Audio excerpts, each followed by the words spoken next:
Speaker Sir, I beg to present the annual financial statement budget for 2026-27.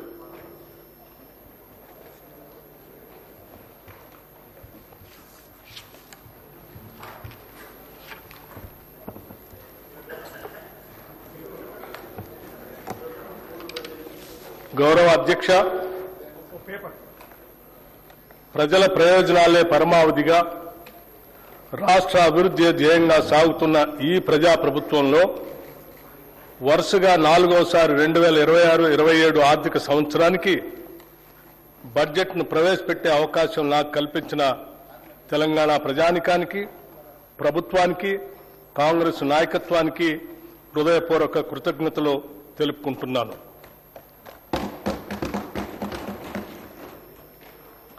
ప్రతి పౌరుడికి సామాజిక, ఆర్థిక, రాజకీయ న్యాయం అందించడమే పరిపాలన లక్ష్యం. డాక్టర్ బిఆర్ అంబేద్కర్ గారు అన్నట్లుగా డాక్టర్ బాబాసాహెబ్ అంబేద్కర్ చెప్పిన అడుగుజాడల్లోనే నడుస్తూ మా పాలన సాగిస్తున్నాం. మేం పాలకులం కాదు, ప్రజలకు సేవకులం. ప్రజలు మాకు అప్పగించిన ఈ అధికారాన్ని ఒక బాధ్యతగా భావించి ప్రజా సంక్షేమం, అభివృద్ధి ధ్యేయంగా రాష్ట్రాన్ని ప్రగతి పథంలో తీసుకుపోతున్నాం. మనల్ని మనం తెలుసుకునే ఉత్తమ మార్గం ఏమిటంటే ఇతరులకు సేవ చేయటంలో మనం మర్చిపోవటం అని ఆనాడు మహాత్మా గాంధీ చెప్పిన విషయాలను గుర్తు చేసుకుంటూ ఈ 2 ఏళ్ల పాలనలో ప్రజలకు మేమిచ్చిన వాగ్దానాలను, వారు మాపై పెట్టుకున్న ఆశలను సంతృప్తికరమైన స్థాయిలో నెరవేరుస్తూ వస్తున్నాం. గత ప్రభుత్వం చేసిన ఆర్థిక మరియు వ్యవస్థల విధ్వంసాన్ని సరిచేస్తూ పాత అప్పులను, వాటి వడ్డీలను కట్టుకుంటూనే పాలనను గాడిలో పెట్టాం. ఆర్థిక క్రమశిక్షణను పాటిస్తూనే ప్రజలకిచ్చిన వాగ్దానాలను నెరవేర్చడానికి శక్తి వంచన లేకుండా కృషి చేస్తున్నాం. అభివృద్ధిలో తెలంగాణ రాష్ట్రాన్ని దేశంలోనే నెంబర్ 1 స్థానంలో నిలబెట్టాలన్నదే మా లక్ష్యం. అందుకోసమే అహర్నిశలు శ్రమిస్తున్నాం. ఈ 2 ఏళ్లలోనే రాష్ట్రానికి రికార్డు స్థాయిలో పెట్టుబడులు తీసుకురాగలిగాం. ధీరోదాత్తుడు ఎన్నడూ తనకు ఎదురైన అవరోధాలకు బెదరుడు. అవరోధాలనే అవకాశాలుగా మలుచుకొని ముందుకు సాగుతాడు. మేమెంచుకున్న లక్ష్యాల వైపు అడుగులేయటంలో ఎన్ని అడ్డంకులు ఎదురైనా లెక్క చేయక ముందుకు సాగుతున్నాం. ప్రజల నుండి పన్నుల రూపంలో వచ్చిన సొమ్మును తిరిగి వారి అభ్యున్నతి కోసమే వెచ్చిస్తున్నాం. ప్రతి పైసాకు మేము కాపలాదారులుగా ఉంటున్నాం. ఆదర్శవంతమైన పాలనలో రాష్ట్రాన్ని దేశానికే తలమానికంగా నిలబెడుతున్నాం. సుస్థిర రాజకీయ వ్యవస్థ, పటిష్టమైన ప్రణాళిక, దూరదృష్టి, ప్రజలకు మేలు చేయాలనే పట్టుదల మమ్మల్ని నడిపిస్తున్నాయి. ప్రపంచ పరిస్థితులు ఏ విధంగా ఉన్నా తెలంగాణ ప్రజానికం పట్ల, వారి అభ్యున్నత పట్ల అత్యున్నతమైన చిత్తశుద్ధితో ఈ బడ్జెట్ని రూపకల్పన చేశాం. అధ్యక్ష, బడ్జెట్ అంటే సంఖ్యల చుట్టూ తిరిగే అంకెలు కాదు, ప్రజల చుట్టూ తిరిగే సంఖ్యలు. బడ్జెట్ ప్రజల జీవన స్థితిగతుల మార్పుకు దోహదపడే లెక్కలు. తెలంగాణ ప్రజల ఆశలు, ఆశయాలను నిజం చేసే సంకల్ప పత్రమే ఈ బడ్జెట్. రాష్ట్ర సమగ్రాభివృద్ధికి అద్దం పట్టేలా దీన్ని రూపొందించాం. రాజ్యాంగ విలువలకు కట్టుబడి పారదర్శకతతో పాలన సాగిస్తున్నాం. గొప్పల కోసం మేము అబద్ధాలు చెప్పం. ఈ ప్రభుత్వం వాస్తవాల పునాదుల మీద పనిచేస్తుంది. మభ్యపెట్టే మాయమాటలు చెప్పం. ప్రశ్నించిన వారిని దూషించడం మా నైజం కాదు. బాధ్యతతో ఎవరు ప్రశ్నించినా బాధ్యతతోనే వారికి సమాధానం చెప్తాం. అది ప్రజల పట్ల, ప్రజాస్వామ్యం పట్ల మాకున్న చిత్తశుద్ధి. అనేక సవాళ్లు మరియు ఆర్థిక ఒత్తిళ్లను ఎదుర్కొన్నప్పటికీ తెలంగాణ రాష్ట్రం బూడిదలోంచి ఫినిక్స్ పక్షి మళ్లీ లేచినట్లు అభివృద్ధి దిశగా వడివడిగా ముందుకు సాగుతుంది. ప్రజల సంకల్పం, ప్రభుత్వ దృఢ నిశ్చయంతో రాష్ట్ర ఆర్థిక వ్యవస్థకు పకడ్బందీగా పునాదులు వేస్తున్నాం. ఈ బడ్జెట్లో రైతు సంక్షేమం, మహిళల సాధికారిత, యువతకు ఉపాధి అవకాశాలు, నైపుణ్యాలతో కూడిన నాణ్యమైన విద్య, ఆరోగ్యం, విద్యార్థులకు పౌష్టికాహారం, మౌలిక వసతుల అభివృద్ధికి ప్రాధాన్యత ఇస్తూ తెలంగాణను సుస్థిరమైన అభివృద్ధి వైపుకు నడిపించేదిగా రూపొందించామని సగర్వంగా తెలియజేస్తున్నాం. తెలంగాణ అస్తిత్వానికి మరియు సంస్కృతికి, సాంప్రదాయాలకి, పండుగలకి మా ప్రభుత్వం పెద్దపీట వేసింది. తెలంగాణ రాష్ట్ర అవతరణ దినోత్సవ రోజున కవులు, కళాకారులు, ప్రముఖులను మా ప్రభుత్వం సత్కరించింది. అందశ్రీ రచించిన జయ జయ హే తెలంగాణ గీతాన్ని రాష్ట్ర గీతంగా ప్రకటించాం. తెలంగాణ తల్లి విగ్రహాన్ని రైతు, శ్రామిక, మహిళా రూపురేఖలతో స్థానిక సంప్రదాయాలు ఉట్టిపడేలా రూపొందించాం. తెలంగాణలో అతిపెద్ద గిరిజన జాతర అయిన మేడారం సమ్మక్క సారలమ్మ జాతరను అత్యంత వైభవంగా నిర్వహించాం. వనదేవతల గద్దెల ప్రాంగణాన్ని చారిత్రక కట్టడాల మాదిరిగా రాతితో నిర్మించాం. కోయ వంశీయుల చరిత్రను ఈ ప్రాంగణం గోడలపై చిహ్నాలుగా, బొమ్మలుగా ఆదివాసీ పద్ధతిలో చెక్కించాం. తెలుగు చలనచిత్రాలకు తెలంగాణ గదర్ ఫిలిం అవార్డ్స్ పేరుతో అవార్డులు అందజేస్తున్నాం. ఆక్స్ఫర్డ్, స్టాన్ఫోర్డ్ యూనివర్సిటీల తరహాలో మన యూనివర్సిటీల్లో కూడా విద్యా ప్రమాణాలు పెంచాలని ప్రభుత్వం సంకల్పించింది. ఉస్మానియా విశ్వవిద్యాలయం, జవహర్లాల్ నెహ్రూ సాంకేతిక విశ్వవిద్యాలయం, వీరనారి చాకలి ఐలమ్మ మహిళా విశ్వవిద్యాలయాలను అంతర్జాతీయ స్థాయి విద్యా సంస్థలుగా తీర్చిదిద్దేందుకు చర్యలు తీసుకుంటున్నాం. విద్యా, ఉద్యోగ అవకాశాలు మెరుగుపరచడం, పెట్టుబడులను ఆకర్షించడంపై మా ప్రభుత్వం ప్రత్యేక శ్రద్ధ కనపరిచింది. గౌరవ రాష్ట్ర ముఖ్యమంత్రి శ్రీ రేవంత్ రెడ్డి గారు మరియు గౌరవ మంత్రి శ్రీ దుద్దిళ్ల శ్రీధర్ బాబు గారు స్వయంగా జపాన్, సింగపూర్, దావోస్ పర్యటనకు వెళ్లి పారిశ్రామికవేత్తలతో సమావేశమై మెప్పించి ఒప్పించడం వల్ల గత 2 ఏళ్లలో లక్షల కోట్ల రూపాయలు పెట్టుబడుల్ని ఆకర్షించాం. రాష్ట్ర ఆర్థిక స్థితి 2025-26 ఆర్థిక సంవత్సరంలో తెలంగాణ స్థూల రాష్ట్ర దేశీయోత్పత్తి ప్రస్తుత ధరల ప్రకారం 17,82,198 కోట్ల రూపాయలు. గత సంవత్సరంతో పోలిస్తే వృద్ధి రేటు 10.7% నమోదు అయింది. ఇదే సమయంలో దేశ జీడీపీ 3,57,13,886 కోట్ల రూపాయలు కాగా వృద్ధి రేటు 8% ఉంది. తెలంగాణ వృద్ధి రేటు దేశ సగటు వృద్ధి రేటు కంటే 2.7% ఎక్కువగా ఉంది. అదేవిధంగా దేశ జీడీపీలో రాష్ట్ర జీఎస్డీపీ 5% వాటా కలిగి దేశానికి ఒక బలమైన గ్రోత్ ఇంజన్గా తెలంగాణ నిలుస్తుంది. భారతదేశ వృద్ధి రేటు తగ్గుతూ మందగమనంలో ఉన్నప్పటికీ మన రాష్ట్ర వృద్ధి రేటులో మెరుగైన పెరుగుదల కనపడుతుంది. ప్రస్తుత ధరల ప్రకారం 2024-25 ఆర్థిక సంవత్సరంలో 9.8% ఉన్న దేశ జీడీపీ వృద్ధి రేటు 2025-26 నాటికి 8% పడిపోయింది. కానీ సరిగ్గా ఇదే సమయంలో తెలంగాణ రాష్ట్ర స్థూల రాష్ట్ర దేశీయోత్పత్తి వృద్ధి రేటు 2024-25లో 10.6% నుంచి 2025-26 నాటికి 10.7% పెరిగింది.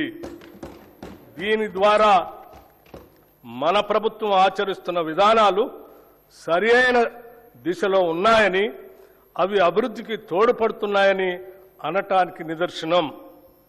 తలసరి ఆదాయం, రాష్ట్ర తలసరి ఆదాయం గణనీయంగా పెరిగింది. 2025-26 ఆర్థిక సంవత్సరంలో ప్రస్తుత ధరల ప్రకారం రాష్ట్ర తలసరి ఆదాయం 4,18,931 రూపాయలు కాగా వృద్ధి రేటు 10.2%. దేశ తలసరి ఆదాయం 2,19,575 రూపాయలు కాగా వృద్ధి రేటు కేవలం 6.9%. దేశ తలసరి ఆదాయంతో పోలిస్తే తెలంగాణ తలసరి ఆదాయం 1,99,356 రూపాయలు ఎక్కువ, అంటే 1.9 రెట్లు ఎక్కువగా ఉంది. డాక్టర్ ఏపీజే అబ్దుల్ కలాం గారు అన్నట్టు dream dream dream dreams transform into thoughts and thoughts result in action. ప్రస్తుతం $200 బిలియన్ గా ఉన్న ఆర్థిక వ్యవస్థను 2034 నాటికి $1 ట్రిలియన్ ఆర్థిక వ్యవస్థగా, 2047 నాటికి $3 ట్రిలియన్ ఆర్థిక వ్యవస్థగా తీర్చిదిద్దే ఒక మహత్తర లక్ష్యాన్ని నిర్దేశించుకున్నాం. ఈ లక్ష్యాన్ని సాధించడం కోసం విభాగాల వారీగా ప్రత్యేక ప్రణాళికలను రూపొందిస్తున్నాం. సెంట్రల్ స్పాన్సర్ స్కీమ్స్ గత ప్రభుత్వం 2014 నుంచి 2023 వరకు కేంద్ర ప్రాయోజిత పథకాలు సెంట్రల్ స్పాన్సర్ స్కీమ్స్ నిధులను సరైన రీతిలో వినియోగించలేదు. కేంద్రం నుంచి మంజూరైన నిధులను కూడా ఆయా పథకాల అమలుకు ఖర్చు చేయకుండా ఇతర అవసరాలకు నిధులు దారి మళ్లించడం వల్ల కేంద్రం నుంచి రావాల్సిన తదుపరి వాయిదాలు నిలిచిపోయి తెలంగాణకు తీరని నష్టం జరిగింది.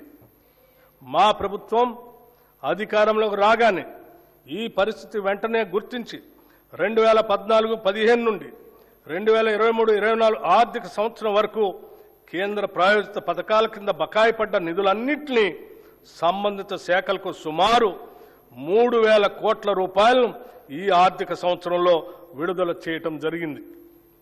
మన రాష్ట్ర అభివృద్ధి కోసం కోఆపరేటివ్ ఫెడరలిజం స్ఫూర్తితో కేంద్ర ప్రభుత్వంతో సత్సంబంధాలు కొనసాగిస్తూ 2021-22 సంవత్సరంలో రాష్ట్రానికి కేంద్ర ప్రాయోజిత పథకాల ద్వారా వచ్చిన నిధులు 4,826 కోట్ల రూపాయలు కాగా మా ప్రభుత్వం ఈ ఆర్థిక సంవత్సరం ఇప్పటిదాకా 7,072 కోట్ల రూపాయలను సాధించింది.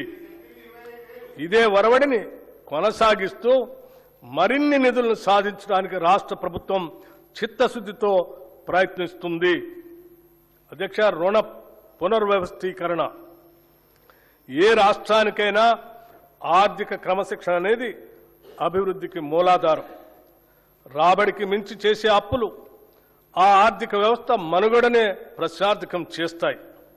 గత ప్రభుత్వ హయాంలో పరిమితులకు మించి చేసిన అప్పుల కారణంగా రాష్ట్ర ఆర్థిక వ్యవస్థపై తీవ్ర భారం పడింది. ఈ తప్పిదాన్ని సరిదిద్దేందుకు గత ప్రభుత్వం అధిక వడ్డీకి తెచ్చిన ₹25,612 కోట్ల రుణాలను తక్కువ వడ్డీకి పునర్వ్యవస్థీకరించింది అని చెప్పడానికి సంతోషిస్తున్నాం. అంతేకాకుండా రుణ చెల్లింపుల వ్యవధిని పెంచి అసలు చెల్లించాల్సిన కాలాన్ని 20 నుంచి 39 సంవత్సరాలకి పొడిగించింది. ఈ రుణ పునర్వ్యవస్థీకరణ ద్వారా 2025-26 నుండి 2031-32 దాకా చెల్లించాల్సిన 34,058 కోట్ల రూపాయల నుంచి 11,915 కోట్లకు తగ్గింది. దీని ద్వారా రాష్ట్రానికి 22,142 కోట్ల రూపాయలు క్యాష్ అవుట్ఫ్లో తగ్గి నగదు వెసులుబాటు కలిగింది. గతంలో TUFIDC సంస్థ 10.2% వడ్డీతో తీసుకున్న 172.02 కోట్లు, తెలంగాణ రోడ్డు డెవలప్మెంట్ కార్పొరేషన్ 9.7% వడ్డీతో తీసుకున్న 2,204.06 కోట్ల రూపాయల రుణాలను 8.6% వడ్డీకి రీస్ట్రక్చర్ చేసుకున్నాము. దీని ద్వారా మొత్తంగా ఈ ఆర్థిక సంవత్సరంలో సుమారు 27,988 కోట్ల అధిక వడ్డీ రుణాలను తక్కువ వడ్డీకి మార్చుకున్నాం. 16వ ఆర్థిక సంఘం కేంద్రానికి పన్నుల రూపంలో మనం ఏటా 1,000 కోట్ల రూపాయల ఆదాయం సమకూరుస్తుంటే తిరిగి కేంద్ర పన్నుల పంపకాల ద్వారా మనకు ఇస్తున్నది మనం కట్టే ప్రతి రూపాయలో సగటున 42 పైసలే. జనాభా నియంత్రణ పాటిస్తూ సొంత రాబడి పెంచుకుంటూ దేశ ఆర్థిక వ్యవస్థ వెన్నెముకగా నిలుస్తున్న రాష్ట్రాలకు ఈ పంపకం ద్వారా తీవ్ర అన్యాయం జరుగుతూ వస్తుంది. ఈ చారిత్రక లోపాన్ని సరిదిద్దేందుకు మన ప్రభుత్వం 16వ ఆర్థిక సంఘం ముందు బలమైన వాదనను వినిపించింది. తద్వారా కేంద్ర పన్నుల పంపకం ఫార్ములాలో కేవలం జనాభా ఆదాయ వ్యత్యాసాల లాంటి అంశాలనే కాకుండా రాష్ట్ర జీఎస్డీపీని కూడా ఒక కీలక కొలమానంగా పరిగణలోకి తీసుకునేలా మెప్పించి ఒప్పించడంలో మన ప్రభుత్వం విజయం సాధించింది. దీని ద్వారా తెలంగాణ వాటాను 2.102% నుండి 2.174% పెంచడం జరిగింది. తెలంగాణ రాష్ట్రాన్ని దేశంలోనే భవిష్యత్ ఆర్థిక శక్తిగా అభివృద్ధి చేయాలనే లక్ష్యంతో తెలంగాణ రైజింగ్ గ్లోబల్ సమ్మిట్ 2025ను డిసెంబర్ 8-9 తేదీల్లో హైదరాబాద్లోని భారత్ ఫ్యూచర్ సిటీలో విజయవంతంగా నిర్వహించాం. ప్రధాన రంగాలలో ప్రపంచ స్థాయి పెట్టుబడులను ఆకర్షించడానికి ఈ సమ్మిట్ ఒక ముఖ్య వేదికగా నిలిచింది. ప్రపంచవ్యాప్తంగా సుమారు 2,000 మంది అంతర్జాతీయ ప్రతినిధులు, పెట్టుబడిదారులు, విధాన రూపకర్తలు, ఆర్థిక నిపుణులు, సాంకేతిక రంగ నిపుణులు ఈ సమ్మిట్లో పాల్గొన్నారు.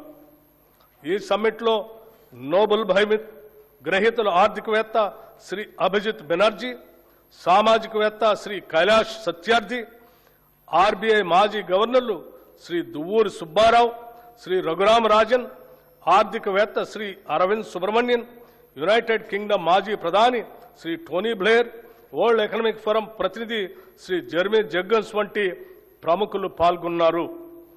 అదేవిధంగా పరిశ్రమల రంగం నుంచి శ్రీ శంతన్ నారాయణ్, శ్రీ ఆనంద్ మహేంద్ర, శ్రీ ప్రేమ్ వాట్సా, శ్రీ ఎరిక్ స్వైడర్ వంటి ప్రముఖ పారిశ్రామికవేత్తలు కూడా పాల్గొన్నారు. ఈ సమ్మిట్ సందర్భంగా తెలంగాణ రైజింగ్ విజన్ 2047 పత్రాన్ని అధికారికంగా విడుదల చేయటం జరిగింది. ఈ విజన్ పత్రం క్యూర్, ప్యూర్, రేర్ అనే 3 ప్రాంతాల ఆధారంగా సమతుల్య సుస్థిర అభివృద్ధి సాధించడానికి రాష్ట్ర దీర్ఘకాలిక అభివృద్ధి వ్యూహాన్ని ప్రతిపాదించింది. సమ్మిట్ సందర్భంగా దాదాపు 100 పైబడి ఎంఓయూలు కుదుర్చుకున్నాం. వీటి ద్వారా సుమారు 5,75,000 కోట్ల రూపాయలు పెట్టుబడులు పెట్టడానికి పెట్టుబడిదారులు తమ ఆసక్తిని వ్యక్తపరిచారు. హైదరాబాద్లో సాఫ్రన్ సిఎఫ్ఎం అంతర్జాతీయ ఏరోక్రాఫ్ట్ ఇంజిన్ యొక్క మెయింటెనెన్స్, రిపేర్ మరియు ఓవరాల్ ఎంఆర్ఓ సదుపాయ కేంద్రాన్ని ప్రారంభించడం ఒక చారిత్రాత్మక ప్రభుత్వ విజయం. గౌరవ ముఖ్యమంత్రి శ్రీ రేవంత్ రెడ్డి గారు దావోస్లో next gen life sciences policy 2026-2030ను ఆవిష్కరించారు. ఈ పాలసీ లక్ష్యం 2030 నాటికి ఆర్టిఫిషియల్ ఇంటెలిజెన్స్ పరిశోధనాభివృద్ధి మరియు ఆధునిక తయారీ రంగాల్లో తెలంగాణను ప్రపంచంలో మొదటి 5 లైఫ్ క్లస్టర్లలో ఒకటిగా నిలపటం. ఈ రంగంలో ఇప్పటిదాకా 73,360 కోట్ల పెట్టుబడుల్ని ఆకర్షించాము. దీనివల్ల 1,00,000 మందికి ప్రత్యక్షంగా మరియు 2,50,000 మందికి పరోక్షంగా ఉద్యోగాలు సృష్టించబడతాయి. సింగపూర్కు చెందిన ఏజీఐడిసి, వియత్నాంకు చెందిన వెన్ గ్రూప్, జేసీకి ఇన్ఫ్రా ప్రాజెక్ట్స్ లిమిటెడ్ సంస్థల నుంచి మొత్తం 1,03,500 కోట్ల రూపాయల పెట్టుబడులు వస్తాయి. ప్రణాళికాబద్ధంగా అభివృద్ధి సాధించడానికి, ఈ అభివృద్ధికి ప్రజలను వారసులను చేస్తూ ముందుకు సాగటానికి అంతర్జాతీయ స్థాయిలో ఎక్కడా లేని విధంగా క్యూర్, ప్యూర్, రేర్ అనే 3 ప్రధాన ప్రాంతాలుగా గుర్తించాం. క్యూర్లో సేవా రంగానికి, ప్యూర్లో ఉత్పాదక రంగానికి, రేర్లో వ్యవసాయ మరియు వ్యవసాయ అనుబంధ రంగాలకు ప్రాధాన్యత ఇస్తూ రాష్ట్రాన్ని అభివృద్ధి చేస్తున్నాం. Hyderabad outer ring road ORR లోపల క్యూర్ ప్రాంతంలో technology, artificial intelligence, global capability సెంటర్లు, పరిశోధన, అభివృద్ధి, స్టార్టప్, ఫైనాన్షియల్ సర్వీసెస్ సంస్థలు మరియు ఇతర సర్వీస్ సెక్టార్లను అధిక విలువైన సేవల కేంద్రంగా అభివృద్ధి చేయాలని నిర్ణయించాం. తెలంగాణలో పట్టణ జనాభా 2031 నాటికి 53.8% చేరుకునే అవకాశం ఉంది. ఈ నేపథ్యంలో క్యూర్ ప్రాంత పరిధిని కాలుష్యరహితంగా నెట్ జీరో మార్చేందుకు కావలసిన అన్ని చర్యలు తీసుకుంటున్నాం. ఈ సందర్భంగా health policy, Hyderabad industrial lands transformation పాలసీని కింద కాలుష్య కారక పరిశ్రమలను ఓఆర్ఆర్ బయటికి తరలించేందుకు మరియు సింగిల్ యూజ్ ప్లాస్టిక్ వినియోగాన్ని నిషేధించేందుకు చర్యలు తీసుకుంటున్నాం. క్యూర్ పరిధిలో ప్రస్తుతం ఉన్న పెట్రోల్, డీజిల్ ఆటోలను రెట్రో ఫిట్టింగ్ ద్వారా ఎలక్ట్రిక్ వాహనాలుగా ప్రభుత్వ ఖర్చుతో మారుస్తాం. Peri urban region economy, outer ring road, regional ring road మధ్య ప్రాంతాన్ని మ్యానుఫ్యాక్చరింగ్ హబ్గా అభివృద్ధి చేయాలని లక్ష్యంగా పెట్టుకున్నాం. ఈ ప్రాంతంలో తయారీ పరిశ్రమలు, ఎంఎస్ఎంఈ క్లస్టర్లు, లాజిస్టిక్ హబ్లు, పారిశ్రామిక పార్కులు ఏర్పడేలా చర్యలు తీసుకుంటాం. దీని ద్వారా ముఖ్యంగా పెద్ద ఎత్తున ఉద్యోగాలు సృష్టించబడతాయి. ఈ ప్రాంతం తెలంగాణ ఆర్థిక వ్యవస్థకు తయారీ కేంద్రంగా, మ్యానుఫ్యాక్చరింగ్ ఇంజన్గా మారనుంది. రీజనల్ రింగ్ రోడ్ అవతల ఉన్న ప్రాంతాలను వ్యవసాయ వాల్యూ యాడెడ్ ఆర్థిక వ్యవస్థగా ఏర్పాటు చేస్తున్నాం. ఇందులో ఆహార ప్రాసెసింగ్ పరిశ్రమలు, విలువ ఆధారిత వ్యవసాయం, పర్యావరణ పర్యాటక రంగంపై ప్రత్యేక దృష్టి సారిస్తున్నాం. దీని ద్వారా గ్రామీణ ప్రాంతాల ఆదాయం పెరిగి సమగ్ర ప్రాంతీయ అభివృద్ధి సాధ్యమవుతుంది. హైదరాబాద్ అభివృద్ధికి ప్రభుత్వం పలు చర్యలు తీసుకుంటుంది. ఔటర్ రింగ్ రోడ్ అవతల లోపల ఉన్న 20 మున్సిపాలిటీలను, 7 కార్పొరేషన్లను విలీనం చేస్తూ జీహెచ్ఎంసీ ప్రాంతాన్ని పరిపాలనా సౌలభ్యం కోసం ప్రభుత్వం పునర్వ్యవస్థీకరించి నగరంలో సమ్మిళిత మరియు సమాన అభివృద్ధిని సాధించే దిశగా మన ప్రభుత్వం జీహెచ్ఎంసీని కొత్త డివిజన్లు మరియు బ్లాకులతో కూడిన గ్రేటర్ హైదరాబాద్, సైబరాబాద్ మరియు మల్కాజ్గిరి అనే 3 నగరపాలక సంస్థలుగా విభజించింది. అనేక పాలనాపరమైన సంస్కరణలతో పాటు ప్రణాళికాబద్ధమైన అభివృద్ధి కోసం సమర్థులైన అధికారుల్ని నియమించడం జరిగింది. ఈ పునర్వ్యవస్థీకరణ ద్వారా పరిపాలనా వికేంద్రీకరణ, స్థానిక స్థాయిలో జవాబుదారీతనం పెంపు, మౌలిక సదుపాయాల అభివృద్ధి మరియు పౌరులకు వేగవంతమైన సేవలు అందుబాటులోకి రానున్నాయి. ఈ 3 మున్సిపల్ కార్పొరేషన్లతో పాటు హైదరాబాద్ మెట్రోపాలిటన్ వాటర్ సంస్థ, హైడ్రా వంటి సంస్థలన్నింటినీ సమన్వయపరిచే ఒక సంస్థను ఏర్పాటు చేయడానికి తగిన చట్ట సవరణ చేయాలని నిర్ణయించాం. ప్రపంచవ్యాప్తంగా అతివేగంగా అభివృద్ధి చెందుతున్న గ్లోబల్ సిటీల జాబితాలో ఇప్పటిదాకా మన దేశంలో ఢిల్లీ, ముంబై వంటి పట్టణాలు మాత్రమే టాప్ 10 లిస్టులో ఉన్నాయి. ఇప్పుడు హైదరాబాద్ కూడా ఆ జాబితాలో చేరబోతున్నది. పోలీస్ కమిషనరేట్ పునర్వ్యవస్థీకరణ గురించి హైదరాబాద్ మహానగర ప్రాంతంలోని పోలీస్ వ్యవస్థ సామర్థ్యాన్ని బలోపేతం చేయటం కోసం ఈ ప్రాంత పోలీస్ వ్యవస్థ పరిధిని హైదరాబాద్, సైబరాబాద్, మల్కాజ్గిరి, ఫ్యూచర్ సిటీ అనే 4 కమిషనరేట్లుగా పునర్వ్యవస్థీకరించాము. హైదరాబాద్ గొప్ప చారిత్రక నగరంగా ప్రపంచవ్యాప్త గుర్తింపు కలిగి ఉంది. ఆనాటి కుతుబ్ షాహీల నుండి నిజాం పాలకుల వరకు ఆధునిక కాలంలో హైటెక్ City, outer ring road, Shamshabad విమానాశ్రయం వంటి అద్భుతాలతో ఈ నగరం నిరంతరం అభివృద్ధి చెందుతూనే ఉంది. నేడు గౌరవ ముఖ్యమంత్రి శ్రీ రేవంత్ రెడ్డి గారి దార్శనిక నాయకత్వంలో తెలంగాణ మరో చారిత్రాత్మక అడుగు వేస్తుంది. అదే 30,000 ఎకరాల్లో ఏర్పాటు చేసిన భారత్ ఫ్యూచర్ సిటీ.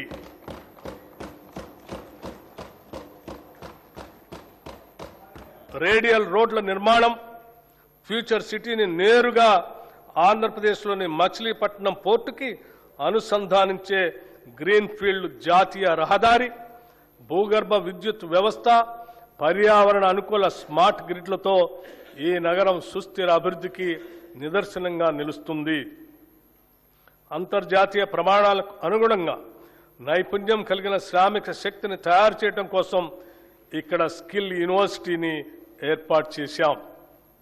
ఈ ఫ్యూచర్ సిటీ నిర్మాణం పూర్తి చేసుకుంటే ఈ నగరం అంతర్జాతీయ నగరాల సరసన నిలిచి అంతర్జాతీయ పర్యాటక కేంద్రంగా మారుతుంది.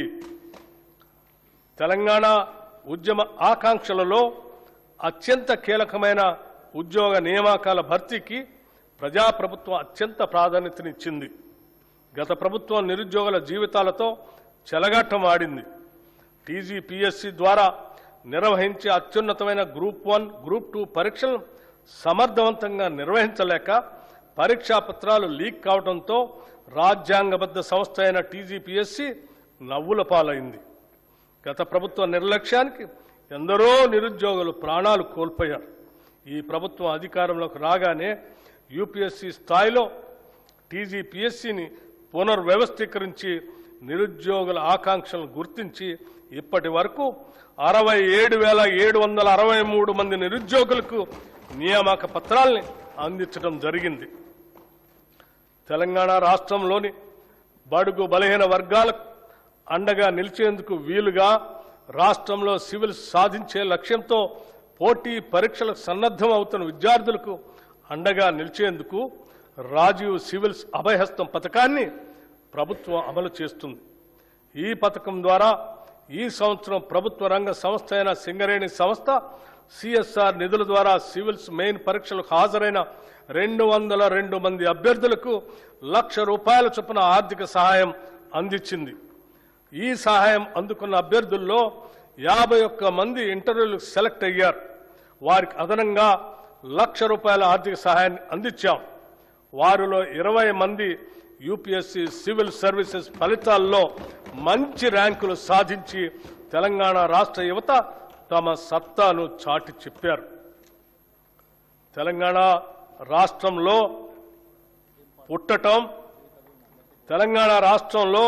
పుట్టటం ఇక్కడ జీవించటం ఒక వరం అనే విధంగా ప్రభుత్వం చర్యలు తీసుకుంటున్నది, సౌకర్యాలు కల్పిస్తున్నది. ఈ ప్రభుత్వం రాష్ట్రంలోని ప్రతి కుటుంబానికి భద్రత కల్పిస్తుంది. ఒక కుటుంబంలో ఆదాయం తెచ్చే వ్యక్తి దురదృష్టవశాత్తు అకస్మాత్తుగా దూరమైతే ఆ కుటుంబం పడే మానసిక వేదన ఒకటైతే వాళ్ళు ఎదుర్కొనే ఆర్థిక విపత్తు మరొకటి. ఒక్క సంఘటనతో ఆ కుటుంబం రోడ్డున పడుతుంది. ఆ భయం, ఆ అభద్రతా భావం ఏ ఒక్క తెలంగాణ బిడ్డకు ఉండకూడదన్నదే మా ప్రభుత్వ సంకల్పం. ప్రపంచంలోని ఏ అభివృద్ధి చెందిన దేశానికి సాధ్యం కాని రీతిలో కని విని ఎరుగని ఒక మహత్తర జీవిత బీమా పథకానికి ఈ బడ్జెట్లో శ్రీకారం చుడుతున్నాం. సామాజిక అంతరాలతో సంబంధం లేకుండా పేద మధ్యతరగతి ధనిక అనే తేడా చూడకుండా రాష్ట్రంలోని 1,15,00,000 కుటుంబాలకు ప్రతి కుటుంబానికి ₹5,00,000 జీవిత బీమా అందించే విధంగా జూన్ 2, 2026 నుండి ఇందిరమ్మ కుటుంబ జీవిత బీమా పథకంను నూతనంగా ప్రవేశపెడుతున్నాం.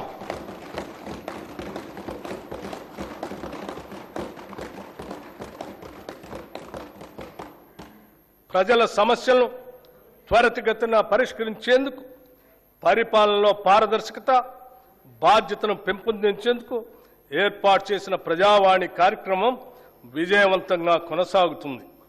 హైదరాబాద్లో ఉన్న మహాత్మా జ్యోతిబా పూలే ప్రజాభవన్లో ప్రజల వినతులను నేరుగా సమర్పించే అవకాశాన్ని కల్పించాం. ప్రభుత్వం అమలు చేస్తున్న సంక్షేమ పథకాలు, చేపడుతున్న అభివృద్ధి కార్యక్రమాలను ప్రజలకు మరింతగా చేరువ చేయాలనే సంకల్పంతో రాష్ట్రంలో ప్రజాపాలన ప్రగతి ప్రణాళిక పేరుతో 99 రోజుల కార్యక్రమాన్ని ప్రభుత్వం రూపొందించింది. ఈ కార్యక్రమం 2026 మార్చి 6 నుంచి జూన్ 12 వరకు సాగుతుంది. గ్రామ, మండల, నియోజకవర్గ, జిల్లా మరియు రాష్ట్ర స్థాయిల వరకు పరిశుభ్రత ఫైళ్ల క్లియరెన్స్, ఆరోగ్యం, రోడ్డు సేఫ్టీ, సంక్షేమం, పిల్లల భద్రత, డ్రగ్స్ కు నో, రైతు సంక్షేమం, వ్యవసాయం, విద్య, యువత, క్రీడలు, మహిళలు, పర్యావరణం వంటి 10 అంశాలతో కూడిన ఈ కార్యక్రమాన్ని ప్రజాప్రతినిధులు, జిల్లా అధికారులు, స్వయం సహాయక సంఘాల మహిళలు మరియు పౌర సమాజ సంస్థల భాగస్వామ్యంతో అమలు చేస్తున్నాం.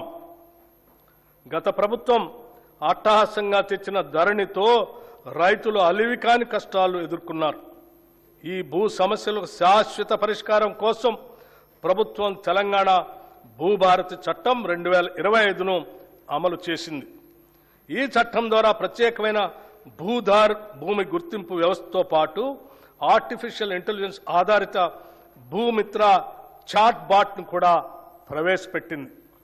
గ్రామ స్థాయిలో భూ పరిపాలన బలోపేతం చేయడానికి 5010 గ్రామ పాలనా అధికారులతో సహా 8900 మంది సిబ్బందిని నియమించాం. అదనంగా 5520 లైసెన్స్డ్ సర్వేయర్లు తమ సేవలను అందిస్తున్నారు. ఈ సంవత్సరం 3,76,000 కొత్త పట్టాదారు పాస్బుక్స్ జారీ చేయబడ్డాయి. భూభారతి చట్టం అమలులో భాగంగా రిజిస్ట్రేషన్, రెవెన్యూ, సర్వే సేవలను ఒకే వేదికపై తీసుకుని వచ్చాం.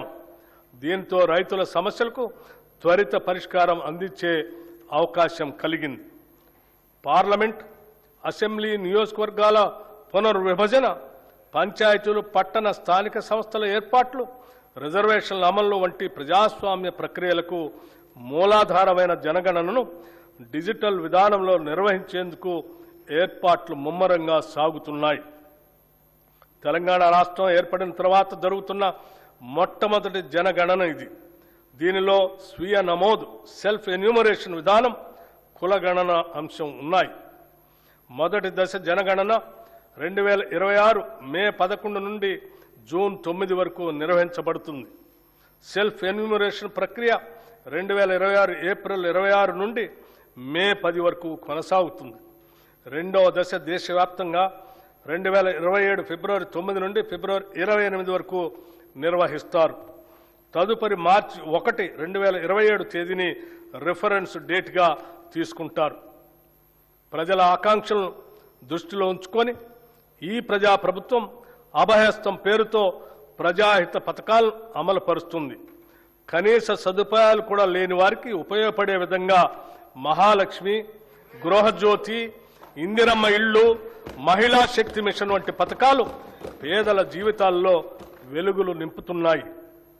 మహాలక్ష్మి పథకం మేము అధికారంలోకి వచ్చిన వెంటనే అమలుపరిచిన మొదటి వాగ్దానం. ఉచిత బస్సు ప్రయాణం. ఈ పథకం ద్వారా ప్రతిరోజు రాష్ట్రంలోని 34,37,000 మంది ఆడబిడ్డలు ఉచితంగా ఆర్టీసీ బస్సులో ప్రయాణిస్తున్నారు. ఇప్పటి వరకు ఈ పథకం ద్వారా రాష్ట్రంలోని మహిళలు 269,68,00,000 ఉచిత ప్రయాణాలు చేసి దాదాపు 9,222 కోట్ల రూపాయల్ని ఆదా చేసుకున్నారు.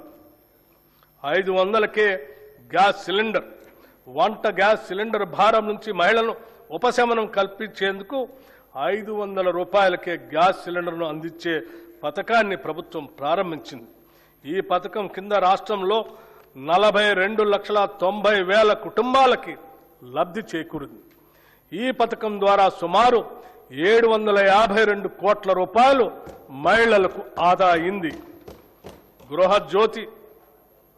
గృహజ్యోతి పథకం ద్వారా సుమారు 53,09,000 పేద మధ్యతరగతి కుటుంబాలకి 200 యూనిట్ల వరకు ఉచిత కరెంటు అందిస్తున్నాం. ఈ పథకం కింద ఇప్పటి వరకు 10,97,00,000 సున్నా బిల్లులు జారీ చేయబడ్డాయి. ఈ సబ్సిడీ కింద 3,900,54,00,000 రూపాయలు విద్యుత్ సంస్థలకు ప్రభుత్వం చెల్లించింది. చేయూత పథకానికి అర్హులైన వారికి 2 లక్షల నూతన పెన్షన్లు ఇవ్వటానికి మంజూరు చేస్తున్నాము. చేయూత పథకానికి అర్హులైన వారికి 2 లక్షల నూతన పెన్షన్లు మంజూరు చేస్తున్నాము. రాష్ట్రంలోని ఐకేపీ సంఘాల్లోని 1 కోటి మంది మహిళలను కోటీశ్వరులను చేయాలనేది మా ప్రభుత్వ సంకల్పం. అందుకోసం 5 సంవత్సరాల్లో 1,00,000 కోట్ల రూపాయల మేరకు బ్యాంకు ద్వారా రుణాలను ఇప్పించే ప్రయత్నం చేస్తున్నాం. దీనిలో భాగంగా ఇప్పటికే 57,938 కోట్ల రూపాయల రుణం ఇప్పించడం జరిగింది. వడ్డీ లేని రుణాల పథకం కింద 2023 డిసెంబర్ నుండి ఈనాటి వరకు పట్టణ గ్రామీణ సెల్ఫ్ హెల్ప్ గ్రూప్స్ కి 1,329 కోట్ల వడ్డీ రాయితీని విడుదల చేయటం జరిగింది. రాష్ట్రంలో 67 లక్షల మహిళలతో ఐకేపీ బలమైన స్వయం సహాయక సంఘాల నెట్వర్క్ గా ఏర్పడింది.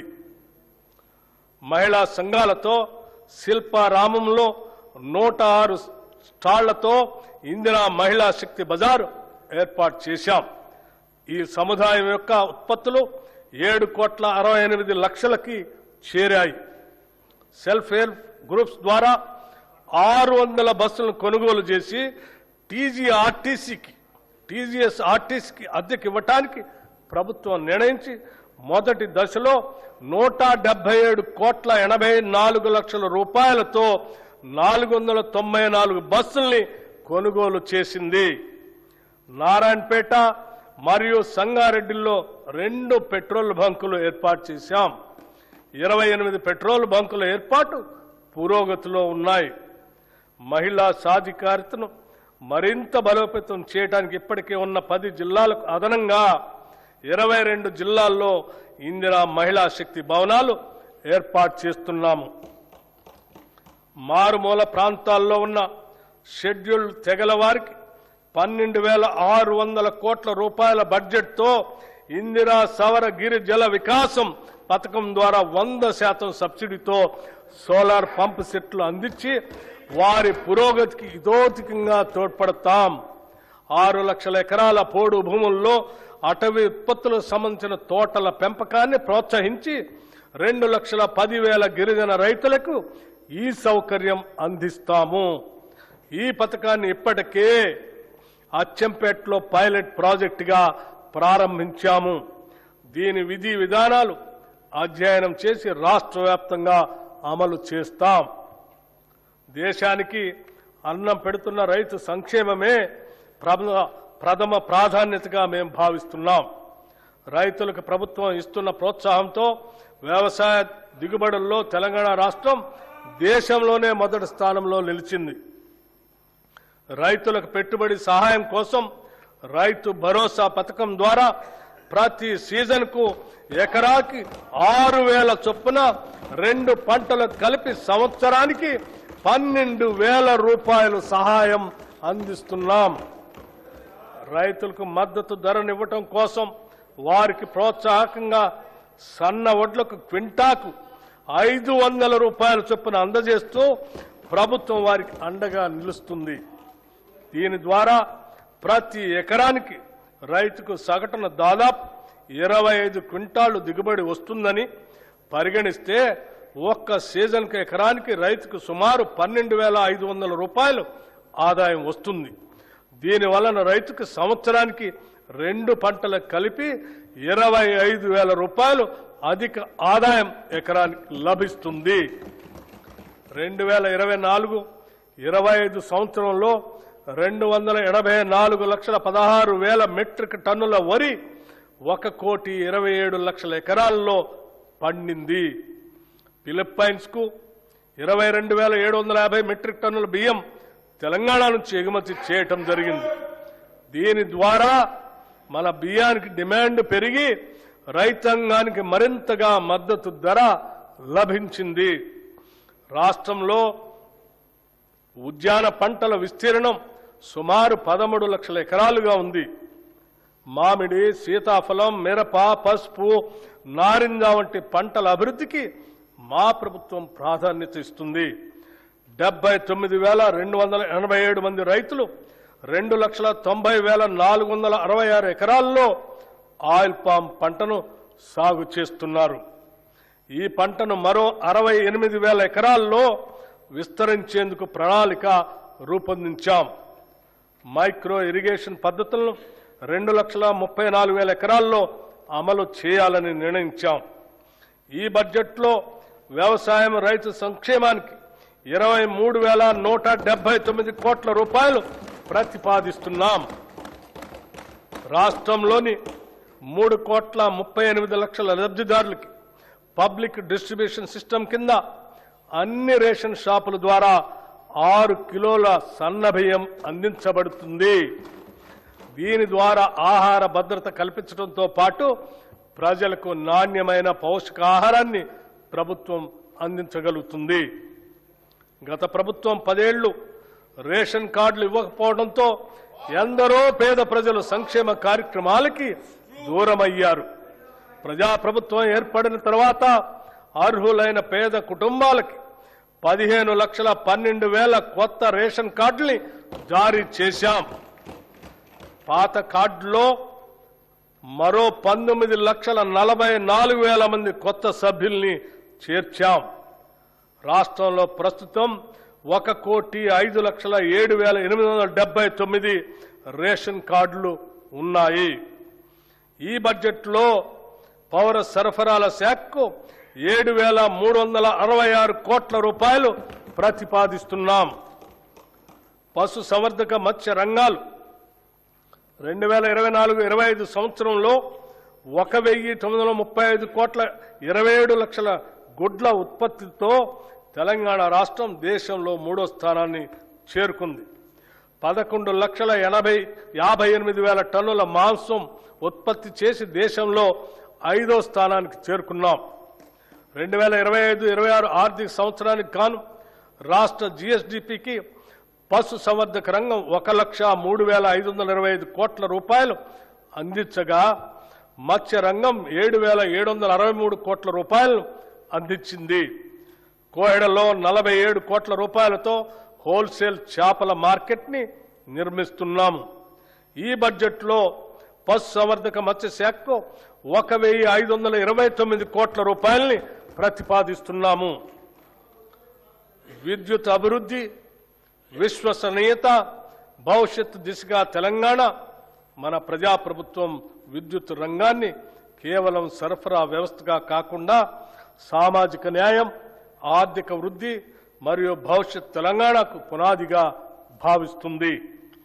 విద్యుత్ అనేది కేవలం సేవ కాదు, అది సమాజం ఎలా పనిచేస్తుందో చెప్పే అర్థం. ఈరోజు తెలంగాణలో విద్యుత్ రంగం దేశంలోనే అత్యుత్తమంగా నిలవటానికి కారణం నిరంతర సరఫరా మాత్రమే కాదు, నాణ్యత, విశ్వసనీయత మరియు ప్రజా కేంద్రిత పాలన. ప్రస్తుతం మన రాష్ట్రంలో 23,187 మెగావాట్ల స్థాపిత సామర్థ్యం ఉంది. అందులో గణనీయమైన భాగం పునరుత్పాదక శక్తి వనరుల నుంచే వస్తుంది. మార్చి 13, 2026 తెలంగాణ విద్యుత్ రంగానికి చారిత్రాత్మక రోజు. ఆ రోజు 18,228 మెగావాట్ల గరిష్ట డిమాండ్ను సమర్థవంతంగా నెరవేర్చడమే కాకుండా 341.08 మిలియన్ యూనిట్ల విద్యుత్ సరఫరా చేసి రాష్ట్ర చరిత్రలోనే అత్యధిక వినియోగాన్ని నమోదు చేశాం. అంతేకాదు, ప్రతి వ్యక్తికి విద్యుత్ వినియోగం 2,508 యూనిట్లు ఉండగా ఇది దేశ సగటు కంటే చాలా ఎక్కువ. ఇది తెలంగాణ అభివృద్ధి వేగాన్ని స్పష్టంగా చూపించే సూచిక. ఒకప్పుడు విద్యుత్ కొరత గురించి మాట్లాడుకునే తెలంగాణ ఈరోజు విద్యుత్ భవిష్యత్తును రూపొందించే తెలంగాణగా మారింది. మన ప్రభుత్వం విద్యుత్ సేవలను ప్రజలకు మరింత చేరువ చేయడంలో ఒక కొత్త విధానాన్ని తీసుకొచ్చింది. అధికారులు కార్యాలయాల్లో కాకుండా ప్రజల మధ్యకు వెళ్లే విధంగా ప్రజాబాట, పొలం బాట అనే కార్యక్రమాన్ని అమలు చేస్తున్నాం. సమస్యలు ఫైళ్లలో కాదు, ప్రజల దగ్గరే పరిష్కారం అవుతున్నాయి. 214 ఎలక్ట్రిక్ అంబులెన్సులు మరియు 24 గంటల 1912 కాల్ సెంటర్ ద్వారా తక్షణ స్పందన అందిస్తున్నాం. పాలనాపరంగా ఉండే వ్యవస్థ కాదు, సమస్య దగ్గరకు వెళ్లే వ్యవస్థ ఇది. సాంకేతిక రంగంలో కూడా కీలక మార్పులు తీసుకువస్తున్నాం. రియల్ టైం ఫీడర్ మానిటరింగ్ వంటి ఆధునిక వ్యవస్థలు అమలు చేస్తూ సరఫరా నాణ్యతను నిరంతరం పరీక్షించే స్థాయికి తీసుకొచ్చాం. ఇటీవల ఎస్ఎల్సీ ఛార్జీల సవరణ ద్వారా కొత్త విద్యుత్ కనెక్షన్లు కాంటాక్ట్ లెస్ విధానంలో అందించే వ్యవస్థను ప్రవేశపెట్టాం. అభివృద్ధి చెందిన దేశాల తరహాలో పారదర్శకతను పెంచుతూ అవినీతి అవకాశాలను తగ్గించే దిశగా ఇది ఒక కీలక అడుగు. విద్యుత్ మౌలిక సదుపాయాల విస్తరణలో తెలంగాణ ఒక కొత్త ప్రమాణాన్ని నెలకొల్పుతుంది. ట్రాన్స్ఫార్మర్లు, సబ్స్టేషన్లు, నెట్వర్క్ సామర్థ్యం ప్రతి స్థాయిలో బలోపేతం అవుతున్నాయి. మౌలిక సదుపాయాలు కనిపించవు, కానీ అవే అభివృద్ధి కనిపించేలా చేస్తాయి. ఈ దశలో యాదాద్రి థర్మల్ పవర్ స్టేషన్లో 3x800 మెగావాట్ల యూనిట్ని ప్రారంభించి మరొక యూనిట్ని గ్రిడ్కి అనుసంధానం చేశాం. ఇది తెలంగాణ భవిష్యత్ విద్యుత్ భద్రతకు బలమైన పునాది. పునరుత్పాదక శక్తి రంగంలో తెలంగాణ ముందంజలో ఉంది. ప్రకృతితో కలిసి ముందుకు సాగటం మన లక్ష్యం. సౌర ప్రాజెక్టులు, సోలార్ విలేజ్లు, రూఫ్ టాప్ విస్తరణ మాత్రమే కాదు, పీఎం కుసుమ్ పథకం ద్వారా రైతులను విద్యుత్ వినియోగదారులుగా కాకుండా విద్యుత్ ఉత్పత్తిదారులుగా మార్చే దిశగా అడుగులు వేస్తున్నాం. ఇది రైతును వ్యవసాయకర్తగా మాత్రమే కాకుండా శక్తి రంగంలో భాగస్వామిగా నిలబడుతుంది. ఇప్పుడు శక్తి రంగం భవిష్యత్తు గురించి మాట్లాడాల్సిన సమయం వచ్చింది. శక్తిని ఉత్పత్తి చేయడం ఒక దశ, దాన్ని నిల్వ చేసి సమర్థవంతంగా వినియోగించడం భవిష్యత్తు. ఈ దశగా మహేశ్వరం మరియు చౌటప్పల్లో 1500 megawatts hour battery energy storage వ్యవస్థలను ఏర్పాటు చేస్తున్నాం. అలాగే టీజీ జెన్కో హైడల్ ఉత్పత్తిలో రికార్డు సాధించే లక్ష్యాన్ని దాదాపు రెట్టింపు చేసింది. ఈ సందర్భంగా సింగరేణి కాలేజ్ కంపెనీ లిమిటెడ్ సంస్థ చేసిన సేవలను కూడా మనం గుర్తు చేసుకోవాలి. రాష్ట్ర విద్యుత్ ఉత్పత్తి, ప్రసారం, పంపిణీ వ్యవస్థకు అవసరమైన బొగ్గు సరఫరాలో ఈ సంస్థ కీలక పాత్ర పోషిస్తుంది. అదేవిధంగా జైపూర్ థర్మల్ ప్లాంట్ ద్వారా విద్యుత్ ఉత్పత్తిలో కూడా ఈ సంస్థ తన వంతు పాత్రను పోషిస్తుంది. తెలంగాణ శక్తి రంగం నిరంతరంగా ముందుకు సాగటానికి ఈ సంస్థ అందిస్తున్న సహకారం ఒక బలమైన పునాది. తెలంగాణ రైజింగ్ గ్లోబల్ సమ్మిట్ సందర్భంగా టీజీ జెన్కో ద్వారా 11,460 మెగావాట్ల పంప్ స్టోరేజ్ మరియు ఇతర ప్రాజెక్టులకు 95,150 కోట్ల పెట్టుబడుల్ని ఆకర్షించాం. అదే సమయంలో రెడ్కో ద్వారా 1,23,350 కోట్ల పెట్టుబడులతో 12 ఒప్పందాలు కుదుర్చుకొని రాష్ట్రాన్ని గ్రీన్ ఎనర్జీ కేంద్రంగా తీర్చిదిద్దే దిశగా అడుగులు వేస్తున్నాం. ఇవి కేవలం పెట్టుబడులే కాదు, భవిష్యత్ తెలంగాణ శక్తి నిర్మాణానికి పునాదులు. పట్టణాభివృద్ధిలో కూడా తెలంగాణ కీలక పాత్ర పోషిస్తుంది. హైదరాబాద్ భూగర్భ కేబులింగ్ పనులు చేపడుతూ నగరాన్ని మరింత సురక్షితంగా, ఆధునికంగా మార్చుతున్నాం. రాష్ట్రంలో ఇప్పటికే 1036 ఎలక్ట్రిక్ వాహన్ ఛార్జింగ్ స్టేషన్లు ఏర్పాటు చేసి పర్యావరణ రహిత రవాణా వైపు తెలంగాణ వేగంగా ముందుకు పోతుంది. తెలంగాణ రైజింగ్ దృష్టిలో భాగంగా క్యూర్ ప్రాంతాల్లో గ్రీన్ మొబిలిటీని మరింత విస్తరించే దిశగా కూడా క్రమబద్ధమైన చర్యలు తీసుకుంటున్నాం. మన ప్రభుత్వం విద్యుత్ రంగాన్ని సామాజిక న్యాయ సాధనంగా కూడా ఉపయోగిస్తుంది. గృహజ్యోతి పథకం ద్వారా 53 లక్షలకు పైగా కుటుంబాలు లబ్ధి పొందుతున్నాయి. దీనికి భారీగా బడ్జెట్ మద్దతు అందిస్తూ డిస్కంలకు ప్రభుత్వం ప్రజల తరపున భారం భరిస్తుంది. విద్యా సంస్థలకు ఉచిత విద్యుత్, వ్యవసాయ సబ్సిడీ ఇవన్నీ కలిపి ఒక స్పష్టమైన సందేశం ఇస్తున్నాయి. రైతుకిచ్చే విద్యుత్ ఖర్చు కాదు, ఇది భవిష్యత్తుకు పెట్టుబడి. రైతు డిస్కం ఏర్పాటు ద్వారా వ్యవసాయానికి మరింత కేంద్రీకృత మరియు నాణ్యమైన సేవలు అందించే దిశగా ముందుకు సాగుతున్నాం. చీకటి పోవటం అంటే కేవలం వెలుగు రావటం కాదు, ప్రజల్లో నమ్మకం పెరగటం. మన లక్ష్యం స్పష్టంగా ఉంది. ప్రతి ఇంటికి విద్యుత్, ప్రతి రైతుకి భరోసా, ప్రతి పరిశ్రమకు శక్తి, ప్రతి పౌరునికి నాణ్యమైన సేవ. విద్యుత్ సరఫరా చేయటం మన బాధ్యత. భవిష్యత్ తెలంగాణను శక్తివంతం చేయటం మన సంకల్పం. ఈ బడ్జెట్లో విద్యుత్ శాఖకు 21,285 కోట్ల రూపాయలు ప్రతిపాదిస్తున్నాం. మహాత్మా జ్యోతిరావు పూలే గారు చెప్పినట్లు చదువు లేకపోతే జ్ఞానం రాదు. జ్ఞానం లేకపోతే నైతిక విలువలు ఉండవు. నైతిక విలువలు లేకపోతే అభివృద్ధి సాధ్యం కాదు. సమాజంలోని అట్టడుగు వర్గాలకు చదువు ఒక్కటే ఉంటే ఇవన్నీ లభిస్తాయి. నిజమైన విద్య సాధికారతనిస్తుంది. యంగ్ ఇండియా ఇంటిగ్రేటెడ్ రెసిడెన్షియల్ పాఠశాల ఏ దేశ భవిష్యత్తు అయినా విద్యతోనే నిర్మితమవుతుంది. ఈ సత్యాన్ని గుర్తించిన ప్రభుత్వం విద్యారంగంలో చారిత్రాత్మక మార్పులు తీసుకొచ్చే దిశగా అడుగులు వేస్తుంది. నాణ్యమైన నైపుణ్యం కలిగిన విద్యను అందించాలనే సంకల్పంతో అన్ని అసెంబ్లీ నియోజకవర్గాల్లో యంగ్ ఇండియా ఇంటిగ్రేటెడ్ రెసిడెన్షియల్ పాఠశాలని మంజూరు చేయాలని నిర్ణయించాం.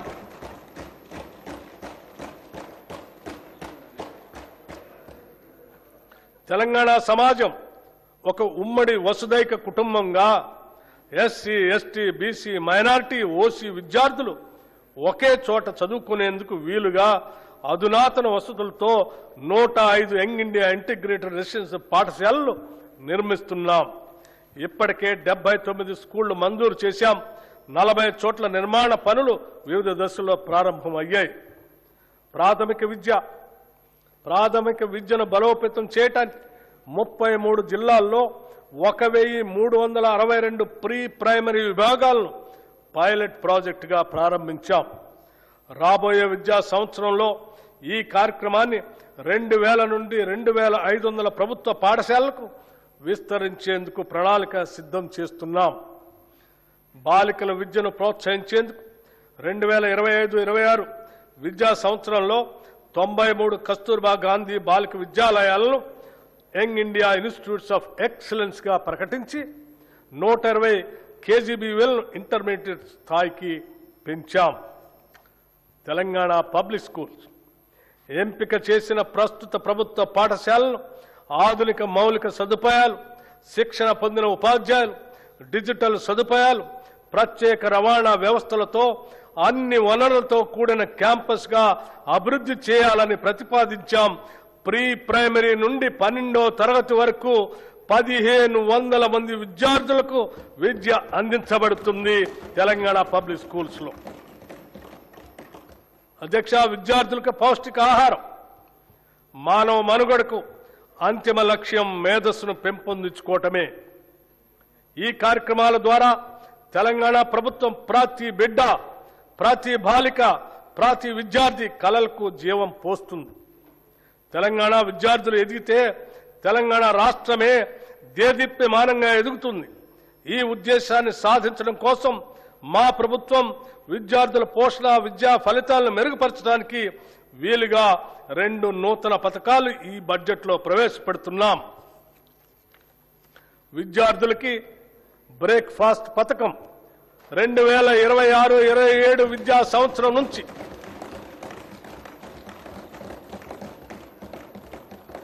2026-27 విద్యా సంవత్సరం నుంచి ప్రీ ప్రైమరీ నుండి ఇంటర్మీడియట్ వరకు చదువుతున్న విద్యార్థులకు నాణ్యమైన పోషకాలతో రాష్ట్రంలో నూతనంగా బ్రేక్ఫాస్ట్ పథకాన్ని ప్రారంభించేందుకు ప్రభుత్వం నిర్ణయించింది.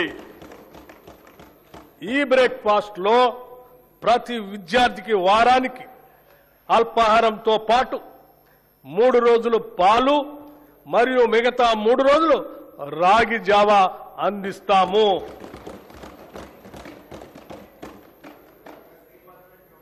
This landmark initiative will improve nutrition and health outcomes, increase attendance and punctuality, reduce dropouts and absenteeism. It will ease the burden on working parents. In simple words, no child in Telangana should begin a school day on an empty stomach. This is a watershed reform for student welfare. This breakfast initiative will not only nourish bodies, it will nourish the future of Telangana.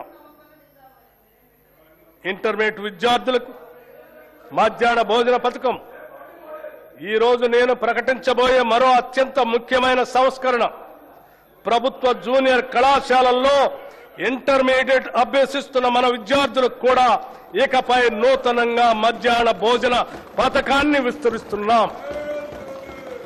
విద్యార్థుల సంక్షేమం కోసం మనం తీసుకుంటున్న చర్యల్లో ఇది ఒక సరికొత్త అధ్యాయానికి నాంది. కౌమార దశ అనేది ఎంతో కీలకమైన దశ. ఈ వయసులో తీసుకునే పోషకాహారమే వారు నేర్చుకునే సామర్థ్యాన్ని మరియు దీర్ఘకాల ఆయుష్ను నిర్ణయిస్తుంది. అధ్యక్ష, ఈ రెండు పథకాలు ఈ రాష్ట్రంలో అద్భుతమైనటువంటి మానవీయ కోణంతో తీసుకున్నటువంటి గొప్ప నిర్ణయాలను చెప్పడానికి ఎటువంటి సందేహం లేదు. మా ప్రభుత్వం విద్యార్థులు మరియు వారి సాధికారిత పట్ల అత్యంత సిద్ధతతో ఉంది. దివ్యాంగ విద్యార్థుల శారీరక వైకల్యం వారి విద్యాభ్యాసానికి మరియు ప్రగతికి ఏమాత్రం అడ్డంకి కాకూడదనే ఉద్దేశంతో అటువంటి వారికి తగిన తోడ్పాటు అందించే లక్ష్యంతో ఇంటర్మీడియట్ విద్య చదువుతున్న దివ్యాంగ విద్యార్థులకి రెట్రో ఫిట్టెడ్ మోటరైజ్డ్ వాహనాల్ని పంపిణీ చేయాలని నిర్ణయించాం. రాష్ట్రంలోని అన్ని వసతి గృహాలు, గురుకుల విద్యా సంస్థల్లోని వంటశాలల అపరిశుభ్రత వలన విద్యార్థులు అనారోగ్యం పాలవుతున్నారు. దీనిని దృష్టిలో ఉంచుకొని ఆ వంటశాలల నిర్వహణలో వస్తున్న ఇబ్బందులను అధిగమించడానికి ఈ బడ్జెట్లో ఆధునీకరించడానికి మా ప్రభుత్వం నిశ్చయించింది. అన్ని వసతి గృహాలు, గురుకుల విద్యా సంస్థల వంటశాలల ఆధునీకరణకు కోట్ల రూపాయల ప్రతిపాదన 100 కోట్ల రూపాయలని ప్రతిపాదించాం. రాష్ట్రంలో పాలమూరు శాతవాహన విశ్వవిద్యాలయ ఆధ్వర్యంలో ఇంజనీరింగ్ మరియు లా కాలేజీలు, తెలంగాణ విశ్వవిద్యాలయం ఆధ్వర్యంలో ఇంజనీరింగ్ కాలేజ్, మహాత్మా గాంధీ విశ్వవిద్యాలయం ఆధ్వర్యంలో లా మరియు ఫార్మసీ కాలేజీలు, Rajiv Gandhi university of knowledge technologies ఆధ్వర్యంలో మహబూబ్ నగర్ క్యాంపస్ను నూతనంగా మంజూరు చేశాం. వీటికి అదనంగా ప్రభుత్వ పాలిటెక్నిక్ కాలేజ్ కోస్కీని ప్రభుత్వ ఇంజనీరింగ్ కళాశాలగా అప్గ్రేడ్ చేశాం. స్టేషన్ గన్పూర్, కే సముద్రం, గంగాధర, ధర్మపురి, పాకాల్, కోస్కీ మరియు దేవరకద్రలో కొత్త ప్రభుత్వ డిగ్రీ కళాశాలలు ప్రారంభించాం. దీంతో రాష్ట్రంలో ప్రభుత్వ డిగ్రీ కళాశాల సంఖ్య 149కి పెరిగింది. రాష్ట్రంలో ఉన్న 57 పాలిటెక్నిక్ కళాశాలను అడ్వాన్స్డ్ టెక్నాలజీ సెంటర్లుగా ఉన్నతీకరిస్తున్నాం. యువతను భవిష్యత్ ఉద్యోగ అవకాశాలు కల్పించడానికి, ఎంటర్ప్రెన్యూర్లుగా ఎదగటానికి వీలుగా పాలిటెక్నిక్ కళాశాలలో 15 కొత్త కోర్సులు 2026-27 విద్యా సంవత్సరంలో ప్రారంభిస్తున్నాం. విశ్వవిద్యాలయాలు, పరిశోధన సంస్థలకు సంబంధించి భూ విజ్ఞాన, ఖనిజ శాస్త్ర పరిశోధనలకు ప్రత్యేకంగా doctor Manmohan Singh earth sciences యూనివర్సిటీని భద్రాద్రి కొత్తగూడెం జిల్లాలో స్థాపించాం. అలాగే రాష్ట్ర విశ్వవిద్యాలయాల్లో న్యాయ ఇంజనీరింగ్ కళాశాల ద్వారా కొత్త ప్రొఫెషనల్ కోర్సులు ప్రారంభించబడ్డాయి. మౌలిక సదుపాయాల అభివృద్ధి కోసం ఉస్మానియా విశ్వవిద్యాలయానికి 1000 కోట్ల రూపాయలు, వీరనారి చాకలి ఐలమ్మ మహిళా విశ్వవిద్యాలయానికి 400 కోట్ల రూపాయలు ఈ బడ్జెట్లో ప్రతిపాదిస్తున్నాం. మిగిలిన విశ్వవిద్యాలయాలకు కూడా అవసరమైన నిధులు కేటాయిస్తున్నాం. స్కిల్ యూనివర్సిటీ నేటి పోటీ ప్రపంచంలో పరిశ్రమలకు అవసరమగు నైపుణ్యాలున్న మానవ వనరుల కొరత నెలకొని ఉంది. చాలా సందర్భాల్లో ఇంటర్మీడియట్ మరియు డిగ్రీ కళాశాల నుండి ఉత్తీర్ణులైన వస్తున్న మన విద్యార్థుల్లో ఆశించిన స్థాయిలో నైపుణ్యాలు ఉండటం లేదు. అలాగే అధునాతన ప్రత్యేక నైపుణ్యాలు అవసరమైన ఉద్యోగాలకు వారు పూర్తి స్థాయిలో సిద్ధంగా ఉండటం లేదు. ఈ అంతరాన్ని పూడ్చాలనే దార్శనికతతో అటు విద్యావంతులైన నిరుద్యోగ యువత ఎదుర్కొంటున్న ఇబ్బందులను, ఇటు పరిశ్రమలు ఎదుర్కొంటున్న నైపుణ్యం కలిగిన మానవ వనరుల కొరతను ఏకకాలంలో పరిష్కరించాలనే ఉద్దేశంతో మన రాష్ట్ర ప్రభుత్వం యంగ్ ఇండియా స్కిల్ యూనివర్సిటీని స్థాపించింది. పరిశ్రమల అవసరాలకు అనుగుణంగా ఆయా పరిశ్రమల భాగస్వామ్యంతోనే రూపొందించిన పాఠ్యాంశాల ద్వారా యువతకు ప్రత్యేక నైపుణ్యాలని అందిస్తాము. ఈ స్కిల్ యూనివర్సిటీని విద్యాశాఖ పరిధిలో తీసుకొని వస్తున్నాము. రాష్ట్రంలోని 65 ప్రభుత్వ ఐటీఐలను ఆధునిక పరిశ్రమ అవసరాలు తగినట్లుగా తీర్చిదిద్దేందుకు అడ్వాన్స్డ్ టెక్నాలజీ సెంటర్లుగా ప్రభుత్వం ఉన్నతీకరించింది. దీనికి అదనంగా 53 అడ్వాన్స్ టెక్నాలజీ సెంటర్ ఏటీసీలను మంజూరు చేసింది. వీటి నిర్వహణ పనులు పురోగతిలో ఉన్నాయి. దీంతో మొత్తం 118 అడ్వాన్స్డ్ టెక్నాలజీ సెంటర్లు అందుబాటులోకి వస్తున్నాయి. అడ్వాన్స్ టెక్నాలజీ సెంటర్లో శిక్షణ పొందుతున్న ట్రైనీలకి ప్రతి నెల 2,000 రూపాయలు స్కాలర్షిప్ రూపంలో ఇవ్వాలని ప్రభుత్వం నిర్ణయించింది. నైపుణ్యాలకు సంబంధించిన అన్ని సంస్థలను ఒకే గొడుగు కిందకు తీసుకొని రావడానికి అడ్వాన్స్డ్ టెక్నాలజీ సెంటర్లు, పాలిటెక్నిక్ కళాశాలలు మరియు టామ్కామ్లను ఈ స్కిల్ యూనివర్సిటీ పరిధిలోకి తీసుకొస్తాం. యువతను బ్లూ కాలర్ ఉద్యోగాల కోసం సన్నద్ధం చేసేలా ఉస్మానియా యూనివర్సిటీ, జేఎన్టీయూ తదితర విద్యా సంస్థల తరహాలో ఈ విశ్వవిద్యాలయాన్ని తయారు చేయటమే మా ప్రధాన ఉద్దేశ్యం. 2047 నాటికి రాష్ట్ర ఆర్థిక వ్యవస్థను $3 ట్రిలియన్ స్థాయికి చేర్చాలనే మహోన్నత లక్ష్యంతో ఉన్నాం. ఇందుకు మనకు భారీ సంఖ్యలో నైపుణ్యం కలిగిన మానవ వనరులు అవసరం. భారతదేశంతో పాటు ప్రపంచవ్యాప్తంగా ఉన్న నైపుణ్య ఆధారిత బ్లూ కాలర్ ఉద్యోగ అవకాశాలకు అవసరమైన మానవ వనరులను అందించడంలో తెలంగాణ రాష్ట్రాన్ని యావత్ ప్రపంచానికి ఆదర్శంగా తీర్చిదిద్దాలని మేము భావిస్తున్నాం. పిల్లల భవిష్యత్తు కోసం తీసుకునే నిర్ణయాలు ఎప్పుడూ ఖర్చు కాదు, అవి పెట్టుబడులు మాత్రమే. అమ్మ కలలు పిల్లల చదువు, ఇవే తెలంగాణ భవిష్యత్. అమ్మ కలలు పిల్లల చదువు, ఇవే తెలంగాణ భవిష్యత్. ఈ బడ్జెట్లో విద్యారంగానికి 26,674 కోట్ల రూపాయలు ప్రతిపాదిస్తున్నాం. రాష్ట్రంలోని పేద ప్రజలందరికీ నాణ్యమైన వైద్య సేవలు అందించడమే లక్ష్యంగా మా ప్రభుత్వం ప్రజా ఆరోగ్య వ్యవస్థను బలోపేతం చేస్తుంది. తెలంగాణ రైజింగ్ విజన్ 2047 లక్ష్యాల మేరకు రాష్ట్ర ప్రభుత్వం మాతా శిశు సంక్షేమ ఆరోగ్యం, యువత ఆరోగ్యం, దీర్ఘకాలిక వ్యాధుల నియంత్రణ, అలాగే మానసిక ఆరోగ్య సంరక్షణపై ప్రత్యేక ప్రాధాన్యం ఇస్తుంది. ప్రభుత్వ ఆసుపత్రులను బలోపేతం చేయడానికి జిల్లా కేంద్రాల్లో డే కేర్ క్యాన్సర్ సెంటర్లు, నాన్ కమ్యూనికబుల్ వ్యాధుల క్లినిక్స్, వృద్ధుల ప్రత్యేక క్లినిక్స్, పాలియేటివ్ కేర్ సెంటర్లు, ట్రాన్స్జెండర్ల కోసం మైత్రి క్లినిక్స్ ఏర్పాటు చేయబడ్డాయి.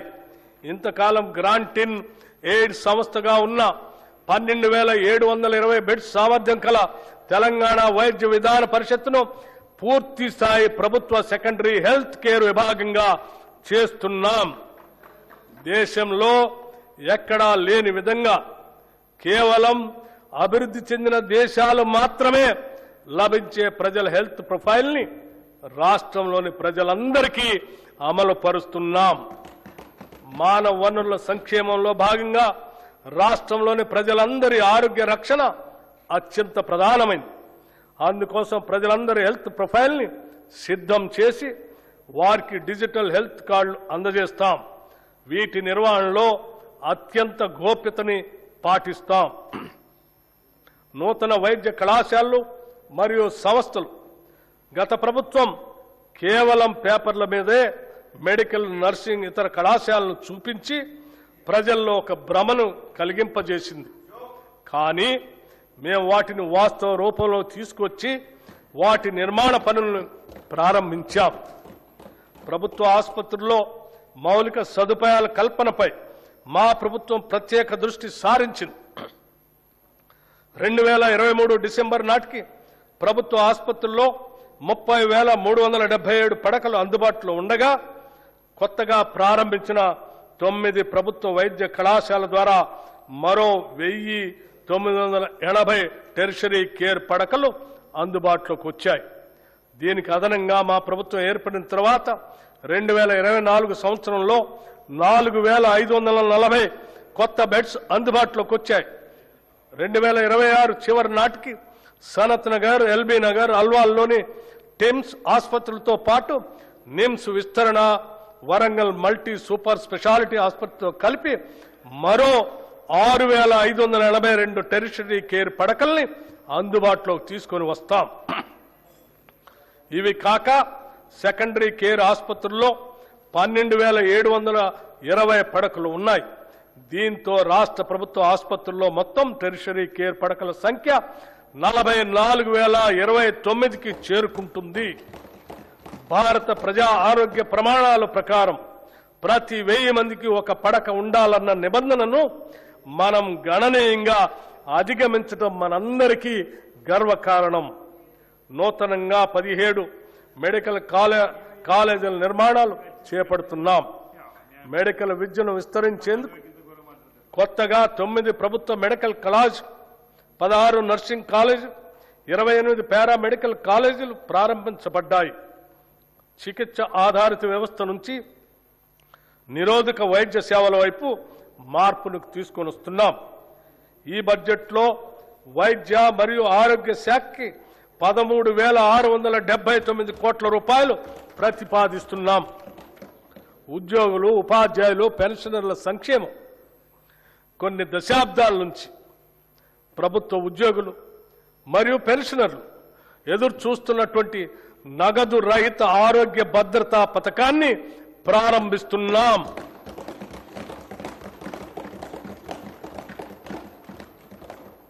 ఈ పథకం ఉద్యోగస్తులు, పెన్షనర్లు, వారిపై ఆధారపడిన కుటుంబ సభ్యులు అందరికీ వర్తిస్తుంది.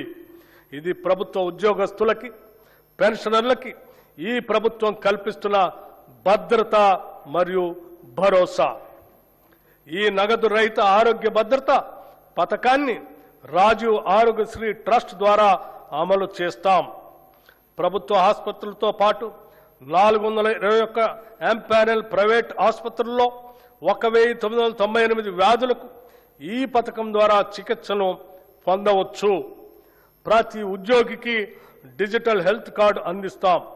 ఈ పథకం ద్వారా దాదాపు 23,51,000 మంది ప్రభుత్వ ఉద్యోగస్తులు, పెన్షనర్లు, వారిపై ఆధారపడిన కుటుంబ సభ్యులు లబ్ధి పొందుతారు. ఉద్యోగుల భద్రత కోసం దేశంలోనే తొలిసారిగా సమగ్ర ప్రమాద బీమా పథకాన్ని ప్రవేశపెట్టాం. ఈ పథకం ద్వారా రాష్ట్రంలో పనిచేస్తున్న ప్రభుత్వ ఉద్యోగులు, పెన్షనర్లు ప్రమాదవశాత్తు దురదృష్టంగా మరణిస్తే 1,20,00,000 రూపాయల ప్రమాద బీమా వర్తిస్తుంది. 60 ఏళ్ల వరకు 10 లక్షల రూపాయల టర్మ్ లైఫ్ ఇన్సూరెన్స్ కూడా వర్తిస్తుంది.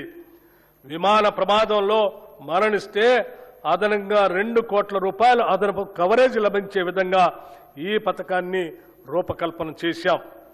ఈ పథకం 7,57,000 ప్రభుత్వ ఉద్యోగులు మరియు పెన్షనర్లకి వర్తిస్తుంది. అంగన్వాడీ టీచర్లు, హెల్పర్లు పదవీ విరమణ ప్రయోజనాలు మంజూరు చేస్తూ టీచర్లకు 2 లక్షల రూపాయలు, హెల్పర్లకు 1,00,000 రూపాయలు ఇస్తున్నాం. 60 ఏళ్ల వయసులో స్వచ్ఛందంగా విధుల్లోంచి విరమించుకున్న వారికి కూడా ఈ ప్రయోజనాలు అందుతాయి. ఈ ప్రజాప్రభుత్వం ఉద్యోగులకి, పెన్షనర్లకి పూర్తి స్థాయిలో భరోసా, నమ్మకం కలిగిస్తుందనటానికి ఇది నిదర్శనం. కార్మిక సంక్షేమం. తెలంగాణ కార్మిక శక్తిని బలోపేతం చేయటం, కార్మిక సంక్షేమం, పారిశ్రామిక అనుకూలత, పని ప్రదేశంలో భద్రత కల్పించడం ద్వారా వారి అన్ని విధాల ప్రభుత్వం సహకరిస్తుంది. టీ-గేట్ డిజిటల్ ప్లాట్ఫామ్ నైపుణ్యాభివృద్ధి, కెరీర్ మార్గదర్శనం, ఉద్యోగ అనుసంధాన సేవలు అందిస్తుంది. భవన నిర్మాణ కార్మిక సంక్షేమ బోర్డుల్లో 1,03,000 మంది కార్మికులను నమోదు చేసి 55,594 మంది లబ్ధిదారులకి 276.78 కోట్ల రూపాయలు పంపిణీ చేశాం. సీఎం ఓవర్సీస్ ఎంప్లాయ్మెంట్ ప్రోగ్రాం రాష్ట్ర యువతకి సురక్షితమైన విదేశీ ఉపాధి అవకాశాలు కల్పించేందుకు వీలుగా ఏర్పాటు చేసిన Telangana overseas manpower company limited ద్వారా UAE, Germany, Japan, UK, Canada వంటి 16 దేశాల్లో సుమారు 13,930 మంది యువతకు ఉద్యోగ అవకాశాలు కల్పించింది. ఈ కార్యక్రమాన్ని మరింత సమర్థవంతంగా నిర్వహించేందుకు వీలుగా సీఎం ఓవర్సీస్ ఎంప్లాయ్మెంట్ ప్రోగ్రాంని ప్రారంభిస్తున్నాం. రాష్ట్ర యువతకి వివిధ రంగాల్లో తగిన నైపుణ్య శిక్షణను మరియు వారికి ఉపాధి లభించిన ఆయా దేశాలకు సంబంధించిన భాషా జ్ఞానంలో శిక్షణ ఇప్పించడం, వారికి వీసా మార్గదర్శకత మరియు విదేశ ప్రయాణానికి కావలసిన రక్షణను ఇచ్చి విదేశాలలో ఆరోగ్య సేవలు, హాస్పిటాలిటీ, నిర్మాణ పనులు, లాజిస్టిక్స్ వంటి రంగాలలో ఉద్యోగ అవకాశాలు కల్పించడం ఈ సంస్థ ఉద్దేశ్యం. ఈ బడ్జెట్లో కార్మిక సంక్షేమ శాఖకు 998 కోట్ల రూపాయలు ప్రతిపాదిస్తున్నాం. మహిళా శిశు సంక్షేమం ఒక దేశం యొక్క పురోగతి అక్కడ మహిళల స్థితి ద్వారా కొలవబడుతుంది అని మహాత్మా గాంధీ గారు చెప్పినట్టు 3 నుండి 6 సంవత్సరాల వయసు గల చిన్నారుల ఉజ్వల భవిష్యత్తు కోసం రాష్ట్ర వ్యాప్తంగా ఉన్న 35,781 అంగన్వాడీ కేంద్రాల ద్వారా ఆధారశిల పాఠ్యాంశాల ద్వారా సుమారు 4 లక్షల మంది చిన్నారులకి అత్యుత్తమ ప్రీ ప్రైమరీ విద్యను ఉచితంగా అందించడంతో పాటు 2 జతల యూనిఫామ్లు అందిస్తున్నాం. బాల భరోసా పథకం ద్వారా అప్పుడే పుట్టిన బిడ్డ నుంచి 5 ఏళ్ల లోపు వయసున్న చిన్నారులలో పుట్టుకతో వచ్చే శారీరక మానసిక వైకల్యాలను లేదా ఎదుగుదలలో ఉండే లోపాలను తొలి దశలోనే గుర్తించడం ద్వారా వారికి అవసరమైన వైద్య చికిత్సలు అందించి భవిష్యత్తులో అవి శాశ్వత వైకల్యాలుగా మారకుండా నివారించి వారి తల్లిదండ్రులకి కొన్నంత భరోసాని ఇస్తుంది. దివ్యాంగుల మధ్య జరిగే వివాహాన్ని ప్రోత్సహిస్తూ తమ వైవాహిక జీవితాన్ని సంతోషంగా ప్రారంభించేందుకు వీలుగా 2 లక్షల నగదును మన ప్రభుత్వం కానుకగా అందిస్తుంది. స్టేట్ న్యూట్రిషన్ మిషన్ ద్వారా మన పట్టణాల్లోని పేదలకు అదనపు పౌష్టికాహారాన్ని అందించే లక్ష్యంతో ఈ ఏడాది కొత్తగా 274 మొబైల్ అంగన్వాడీ కేంద్రాలను ఏర్పాటు చేయబోతున్నాం. పాలనా పథకం ద్వారా పనిచేసే మహిళల పిల్లల కోసం రాష్ట్ర వ్యాప్తంగా 500 అంగన్వాడీ కమ్ క్రష్ సెంటర్లు ప్రారంభిస్తున్నాం. ఈ కేంద్రాల ద్వారా పిల్లలకు పౌష్టికాహారంతో పాటు డే కేర్ సేవలు అందించి వారిని జాగ్రత్తగా చూసుకోవటం జరుగుతుంది. రాష్ట్రంలోనే మొట్టమొదటిసారిగా వృద్ధుల సంక్షేమం కోసం 37 ప్రణామ్ డే కేర్ సెంటర్ని మంజూరు చేశాం. ఈ బడ్జెట్లో మహిళా శిశు సంక్షేమానికి 3,143 కోట్ల రూపాయలు ప్రతిపాదిస్తున్నాం. షెడ్యూల్డ్ కులాలు, తెగల సంక్షేమం డాక్టర్ బిఆర్ అంబేద్కర్ గారు చెప్పినట్లు రాజకీయ ప్రజాస్వామ్యం సామాజిక ప్రజాస్వామ్యంగా మారనంత కాలం స్వాతంత్రానికి అర్థం లేదు. అంతరాలు లేని సమాజం కోసం మా ప్రభుత్వం నిరంతరం కృషి చేస్తుంది. షెడ్యూల్డ్ కులాలు, షెడ్యూల్డ్ తెగలకు సామాజిక న్యాయం చేయాలనేది మా ప్రభుత్వ ముఖ్య ఉద్దేశం. వసతి పాఠశాలలు, నైపుణ్యాభివృద్ధి కార్యక్రమాల ద్వారా షెడ్యూల్డ్ కులాలు, షెడ్యూల్డ్ తెగలకు ఉద్యోగ అవకాశాలు కల్పించడానికి కృషి చేస్తున్నాం. 368 కోట్ల 27 లక్షల రూపాయల అంచనా వ్యయంతో 910 ఎస్సీ కమ్యూనిటీ హాళ్లు, అంబేద్కర్ భవనాలు, విగ్రహాలు మంజూరు చేశాం. ఎస్సీ ఎస్టీ సప్లాన్ చట్టం అమలును సంపూర్ణంగా అమలు చేయడానికి మా ప్రభుత్వం కృతనిశ్చయంతో ఉంది. మా ప్రభుత్వం ఏర్పడిన నాటికి 2023-24 ఆర్థిక సంవత్సరం నాటికి సప్లాన్ చట్ట ప్రకారం ఖర్చు చేయాల్సిన నిధుల్లో ఎస్సీలకు చెందిన 13,617 కోట్లు, ఎస్టీలకు చెందిన 1,317 కోట్లు, మొత్తం 14,934 కోట్లు ఖర్చు కాకుండా ఉంది. మా ప్రభుత్వం గత ఆర్థిక సంవత్సరంలో చేసిన కేటాయింపులతో పాటు ఈ బకాయిలను కూడా అదనంగా కేటాయించడం జరిగింది. 2024-25 ఆర్థిక సంవత్సరానికి ఈ క్యారీ ఫార్వర్డ్ చేయవలసిన నిధులు ఎస్సీలకు 7,757 కోట్లు మరియు ఎస్టీలకి 1,754 కోట్లు ఖర్చు చేయవలసి ఉంది. వాటిని మేము 2026-27 ఆర్థిక సంవత్సరంలో కేటాయించాల్సిన మొత్తానికి అదనంగా 2024-25 ఆర్థిక సంవత్సరానికి చెందిన బకాయిలు కూడా కేటాయిస్తున్నాం. హైదరాబాద్ లోయర్ ట్యాంక్ బండ్ వద్ద కొత్తగా డాక్టర్ బిఆర్ అంబేద్కర్ నాలెడ్జ్ టవర్ని నిర్మిస్తున్నాం. అదేవిధంగా నింబోలి అడ్డా కాచిగూడలో బాబు జగ్జీవన్ రామ్ పేరుతో నూతన వసతి గృహాన్ని నిర్మిస్తాం. గిరిజనాభివృద్ధి సమాజ అభివృద్ధి అంటే కేవలం పట్టణాభివృద్ధి కాదు, అడవుల్లో నివసించే గిరిజనులు కూడా సమానంగా అభివృద్ధి చెందాలి. గిరిజన అభివృద్ధి కోసం మా ప్రభుత్వం కట్టుబడి ఉంది. ములుగు జిల్లాలో Sammakka Saralamma central tribal university స్థాపన, వివిధ గిరిజన వర్గాల అభ్యున్నతి కోసం 3 ప్రత్యేక కార్పొరేషన్ల ఏర్పాటు, జీసీసీ గిరి బ్రాండ్ ఉత్పత్తుల ప్రోత్సాహం, గిరిజన గ్రామాల్లో ఆదివాసీ సేవా కేంద్రాల ఏర్పాటుకు ప్రణాళికలు సిద్ధం చేస్తున్నాం. గిరిజనులు సేకరించే అటవీ ఉత్పత్తులకు న్యాయమైన ధరలను కల్పించడం ద్వారా తెలంగాణ గిరిజన సహకార సంస్థ వారి జీవనోపాధి అవకాశాలని మెరుగుపరుస్తుంది. ఈ బడ్జెట్లో షెడ్యూల్డ్ కులాల సంక్షేమానికి 11,784 కోట్ల రూపాయలు, షెడ్యూల్ తెగల సంక్షేమానికి 7,937 కోట్ల రూపాయలు ప్రతిపాదిస్తున్నాం. వెనుకబడిన తరగతుల సంక్షేమం రాష్ట్ర జనాభాలో సుమారు 50% వెనుకబడిన తరగతుల వారు బీసీలు ఉన్నారు.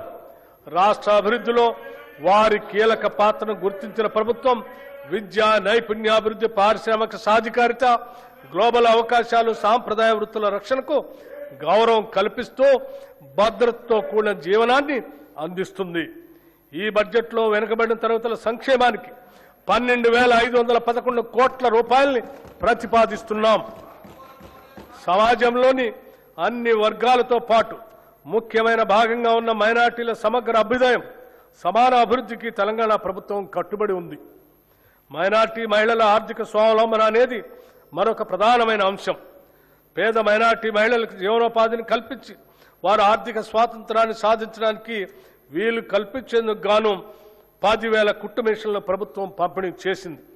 అంతేకాకుండా మైనార్టీ యువతకు సాధికారత కల్పించి ఉపాధి సామర్థ్యాన్ని మెరుగుపరచడానికి ఉత్తమ ఉపాధి అవకాశాలు పెంపొందించుకు వీలుగా 4,655 మంది మైనార్టీ యువతకు నైపుణ్యాభివృద్ధి శిక్షణను అందించడమైనది. ఈ బడ్జెట్లో మైనార్టీ సంక్షేమానికి 3,769 కోట్ల రూపాయలు ప్రతిపాదిస్తున్నాం. రాజీవ్ యువ వికాసం, SC, ST, BC, minority, OC వర్గాలకు చెందిన యువతను ఆర్థిక సహాయం అందించే లక్ష్యంతో తెలంగాణ ప్రభుత్వం రాజీవ్ యువ వికాస పథకం అనే ప్రతిష్టాత్మక కార్యక్రమాన్ని ప్రవేశపెట్టింది. వారిలో ఆర్థిక స్వయం సమృద్ధిని, వ్యవస్థాపక సామర్థ్యాలను పెంపొందించడానికి సంబంధిత కార్పొరేషన్ల ద్వారా ఈ పథకం అమలు చేయబడుతుంది. ఈ పథకం అమలుకు 6,000 కోట్ల రూపాయలు ఈ బడ్జెట్లో ప్రతిపాదించాం. గృహ నిర్మాణ శాఖ ప్రతి కుటుంబానికి సొంత ఇల్లు ఉండటం వారి ఆత్మ గౌరవానికి చిహ్నం. దీనిని గుర్తించి ప్రభుత్వం ఇందిరమ్మ ఇళ్లు అనే పవిత్రమైన ఒక బృహత్తర కార్యక్రమాన్ని ప్రారంభించింది. దీనికోసం పేద కుటుంబాలకు వారి సొంత స్థలాల్లో ఇళ్ల నిర్మాణం కోసం లబ్ధిదారులకి ఒక్కొక్క ఇంటికి 5 లక్షల రూపాయలు ఆర్థిక సహాయం అందిస్తున్నాము. ఈ పథకం కింద ప్రభుత్వం 4,50,000 ఇళ్లను మంజూరు చేసింది. ప్రతి అసెంబ్లీ నియోజకవర్గంలో అర్హత కలిగిన అన్ని వర్గాల వారికి ఈ ఇళ్లు కేటాయించబడతాయి. గిరిజన జనాభా ఉన్న ప్రాంతాలకు ప్రత్యేక ప్రాధాన్యత ఇస్తూ ప్రతి నియోజకవర్గానికి అదనంగా 1000 ఇళ్లు కేటాయించాం. ఈ పథకానికి 22,500 కోట్లు ఖర్చు అవుతుంది. ఇప్పటి వరకు 5,073,84,00,000 ఖర్చు చేశాం. ఈ బడ్జెట్లో గృహ నిర్మాణ శాఖకు 7,430 కోట్ల రూపాయలు ప్రతిపాదిస్తున్నాం. ఐటీ రంగంలో మనం సాధిస్తున్న అభివృద్ధి దేశానికే తలమానికంగా మారిందనటంలో సందేహం లేదు. రాష్ట్రంలో 1,500 కంటే ఎక్కువ ఐటీఈఎస్ కంపెనీలు ఉన్నాయి. తెలంగాణ ప్రభుత్వం ఐటీ రంగంలో వృద్ధిని సాధించడానికి, పెట్టుబడులు ఆకర్షించడానికి, ఉపాధి కల్పన కోసం 1వ, 2వ ఐసీటీ విధానాలను ప్రారంభించింది. వీటితో పాటు ఎలక్ట్రానిక్స్ పాలసీ, ఇమేజ్ పాలసీ వంటి వాటిని కూడా ప్రభుత్వం తీసుకువస్తుంది. రాష్ట్ర ఐటీ ఎగుమతులు 3.13 లక్షల కోట్లకు చేరుకొని 9.39 లక్షల మందికి పైగా ఉపాధి అవకాశాలు కల్పిస్తున్నాయి. భారతదేశంలోని మొత్తం గ్లోబల్ క్యాపబిలిటీ సెంటర్లలో సుమారు 20% హైదరాబాద్లోనే ఉన్నాయి. 2024-25లో 70కి పైగా కొత్త జీసీసీలు ఇక్కడ ఏర్పాటు చేయబడ్డాయి. ప్రపంచ టెక్ దిగ్గజం గూగుల్ కంపెనీ హైదరాబాద్లో గూగుల్ సేఫ్టీ ఇంజనీరింగ్ సెంటర్ని ఏర్పాటు చేసింది. హైదరాబాద్ పశ్చిమ ప్రాంతానికే పరిమితం కాకుండా నగరం చుట్టూ ఐటీని విస్తరించడానికి గ్రిడ్ విధానాన్ని ప్రభుత్వం ప్రోత్సహిస్తుంది. ప్రస్తుతం ప్రభుత్వ కార్యాలయాల్లో ప్రైవేటు సంస్థల ద్వారా వాడుతున్న ఇంటర్నెట్కు చేస్తున్న ఖర్చును తగ్గించి ప్రభుత్వ సంస్థ అయిన T-Fiber ద్వారా సురక్షితమైన హై స్పీడ్ ఇంటర్నెట్ ఇవ్వాలనే ఉద్దేశంతో 424 మండలాల్లోని 8,888 గ్రామ పంచాయతీలకు 4,800 ప్రభుత్వ సంస్థలకు ఫైబర్ అనుసంధానత కల్పించబడింది. ఈ సంవత్సరాంతానికి 50,000 ప్రభుత్వ సంస్థలకు ఈ సౌకర్యం కల్పించాలని లక్ష్యంగా పెట్టుకున్నాం. ఈ బడ్జెట్లో ఐటీ శాఖకు 875 కోట్ల రూపాయలు ప్రతిపాదిస్తున్నాం. పరిశ్రమల రంగం రాష్ట్ర జీఎస్డీపీలో పరిశ్రమ రంగం వాటా 3,04,217 కోట్ల రూపాయలు. తెలంగాణ రాష్ట్రం పరిశ్రమలకు ఇస్తున్న ప్రాధాన్యతను గుర్తించి ప్రపంచంలోనే వివిధ కంపెనీలు పేరొందిన సంస్థలు తెలంగాణలో పెట్టుబడులు పెట్టడానికి తరలి వచ్చాయి. వివిధ పరిశ్రమలతో రాష్ట్ర ప్రభుత్వం చేసుకున్న ఎంఓయూలు అమలు పర్యవేక్షణకు ప్రభుత్వం ప్రత్యేకంగా స్పీడ్ విభాగాన్ని ఏర్పాటు చేసి దానిని రాష్ట్ర ప్రధాన కార్యదర్శి ఆధ్వర్యంలో నిర్వహిస్తుంది. Rising and accelerating MSME performance ద్వారా రాష్ట్రంలో 140 మహిళా సంఘాల ఆధ్వర్యంలోని వ్యాపారాలను వేగవంతం చేయడానికి ప్రత్యేక కార్యక్రమం చేపట్టింది. 33 జిల్లాల్లో మారుమూలన ఉన్న మహిళలను కూడా చేరుకునేటట్లుగా ప్రీ ఇంక్యుబేషన్ కార్యక్రమం చేపట్టాం. దివ్యాంగులు, ట్రాన్స్జెండర్లు, మైనార్టీలు, ఆదివాసీలు వంటి వర్గాలకు చెందిన మహిళా వ్యాపారులకు ప్రత్యేకంగా ఇంక్యుబేషన్ గ్రౌండ్ స్థాయి ఎంఎస్ఎంఈలకు ప్రాధాన్యత ఇస్తున్నాం. తెలంగాణ పశ్చిమ ప్రాంతం ముఖ్యంగా కొడంగల్ పరిసర ప్రాంతంలో రాబోయే సంవత్సరాల్లో ప్రధాన పారిశ్రామిక కేంద్రంగా అభివృద్ధి చెందనుంది. ఈ నేపథ్యంలో రాబోయే రేడియల్ రోడ్ 2 సమీపంలో భారీ పారిశ్రామిక పార్కుల కోసం ప్రభుత్వం భూములను సమీకరించేందుకు ప్రణాళికలు రూపొందించింది. దీనితో పాటు కొడంగల్ మల్టీపర్పస్ ఇండస్ట్రియల్ పార్క్ను కూడా అభివృద్ధి చేస్తాం. కేంద్ర ప్రభుత్వం సహకారంతో జహీరాబాద్ ఇండస్ట్రియల్ స్మార్ట్ సిటీ ప్రాజెక్టును అభివృద్ధి చేస్తున్నాం. ఇది 3,245 ఎకరాల విస్తీర్ణంలో జాతీయ పారిశ్రామిక కారిడార్ అభివృద్ధి కార్యక్రమంలో భాగంగా అమలవుతుంది. మన రాష్ట్రం నుంచి సరుకు ఎగుమతులు 1,61,843 కోట్ల రూపాయలకు చేరి దేశంలో 7వ స్థానంలో ఉంది. ఇందులో ముఖ్యంగా ఏరోస్పేస్ మరియు డిఫెన్స్ రంగాలు కీలక పాత్ర పోషిస్తూ మొత్తం ఎగుమతుల్లో దాదాపు 30% వాటాను కలిగి ఉన్నాయి. ఇంకా ఈజ్ ఆఫ్ డూయింగ్ బిజినెస్ విషయంలో తెలంగాణను కేంద్ర ప్రభుత్వం టాప్ అచీవర్గా గుర్తించడం గర్వకారణం. ఇటీవల హైదరాబాద్లో నిర్వహించిన 23వ బయో ఏషియా అంతర్జాతీయ సదస్సుకు విశేష స్పందన లభించింది. ఈ సదస్సులో 1,700 కోట్ల రూపాయల పెట్టుబడులు పెట్టడానికి పెట్టుబడిదారులు ఆసక్తి వ్యక్తపరిచారు. వి హబ్ ద్వారా రాష్ట్రంలోని 33 జిల్లాల్లో 700కు పైగా మహిళా వ్యాపారవేత్తలకు మద్దతు ఇస్తూ వారి సమగ్ర అభివృద్ధికి దోహదపడుతున్నాం. ఈ బడ్జెట్లో పరిశ్రమల శాఖకు 3,490 కోట్ల రూపాయలు ప్రతిపాదిస్తున్నాం. మన తెలంగాణ రాష్ట్రంలో హ్యాండ్లూమ్ మరియు పవర్లూమ్ రంగాలు దేశంలోనే ప్రత్యేక స్థానాన్ని సంపాదించాయి.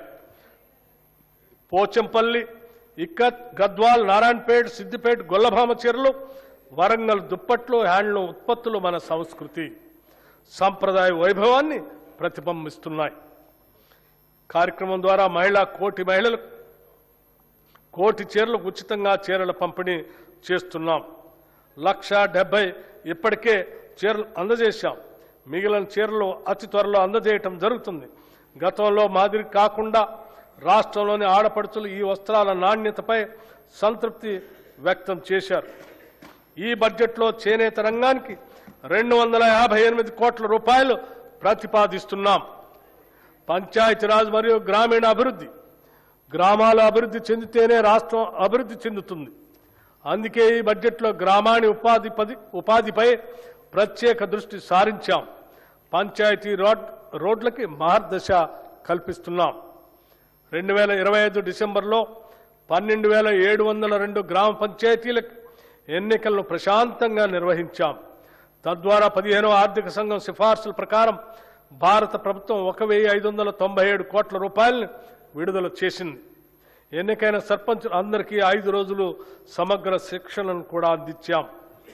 మహాత్మా గాంధీ జాతీయ గ్రామీణ ఉపాధి హామీ చట్టం భారతదేశ ఆత్మ గ్రామాల్లోనూ ఉన్నది అని మహాత్మా గాంధీ అన్నారు. గ్రామాల్లోని పేదరికాన్ని, నిరుద్యోగాన్ని తరిమి కొట్టడానికి ఒక అస్త్రంలా మహాత్ముడి పేరు మీద అప్పటి యూపీఏ ప్రభుత్వం తీసుకొచ్చిన గొప్ప చట్టమే మహాత్మా గాంధీ జాతీయ గ్రామీణ ఉపాధి హామీ చట్టం. ఇది కేవలం ఒక పథకం కాదు, ఇది సామాన్యుడికి కల్పించిన ఉపాధి హక్కు. ఈ పథకం గత 2 దశాబ్దాలుగా పల్లెల్లో ఒక నిశ్శబ్ద విప్లవాన్ని తెచ్చింది. ఏటా 100 రోజుల పని గ్యారంటీ ఇవ్వడం ద్వారా వలసలను అరికట్టి కూలీల్లో 50% పైగా ఉన్న మహిళలకు మహిళా సాధికారితను ఇది పట్టుకొమ్మగా నిలిచింది. కానీ ప్రస్తుత కేంద్ర ప్రభుత్వం ఎంజీఎన్ఆర్ఈజీఏ స్థానంలో వీబీజీ రామ్జీ అనే కొత్త పథకాన్ని తీసుకొచ్చింది. మన తెలంగాణ శాసనసభ ఈ కొత్త చట్టాన్ని ఏకగ్రీవంగా వ్యతిరేకించింది. పాత చట్టం ద్వారా కేంద్రం 90% నిధులు ఇస్తే ఈ చట్టం ద్వారా కేంద్రం 60% నిధులు మాత్రమే ఇస్తుంది. మిగతా 40% నిధులు రాష్ట్రం భరించాలని నిబంధన పెట్టింది. ఇది మళ్లీ వలసలను ప్రోత్సహించే కార్యక్రమం. తెలంగాణలో 90% మంది లబ్ధిదారులు ఎస్సీ, ఎస్టీ, బీసీ వర్గాల వారే. బడ్జెట్ పరిమితుల వల్ల వీరి జీవనోపాధికి పెను ప్రమాదం పొంచి ఉంది. హ్యామ్ రోడ్లు, రాష్ట్రంలోని పంచాయతీరాజ్ ఇంజనీరింగ్ డిపార్ట్మెంట్ ఎంపిక చేసిన రహదారులను హైబ్రిడ్ యాన్యుటీ మోడ్ విధానంలో నిర్మాణం, అభివృద్ధి, నిర్వహణ చేసేందుకు ప్రతిపాదనలు సిద్ధమయ్యాయి. మొదటి దశ కింద 96 నియోజకవర్గాల పరిధిలో 7,450 కిలోమీటర్ల గ్రామీణ రోడ్ల నిర్మాణం చేపట్టడం జరుగుతుంది.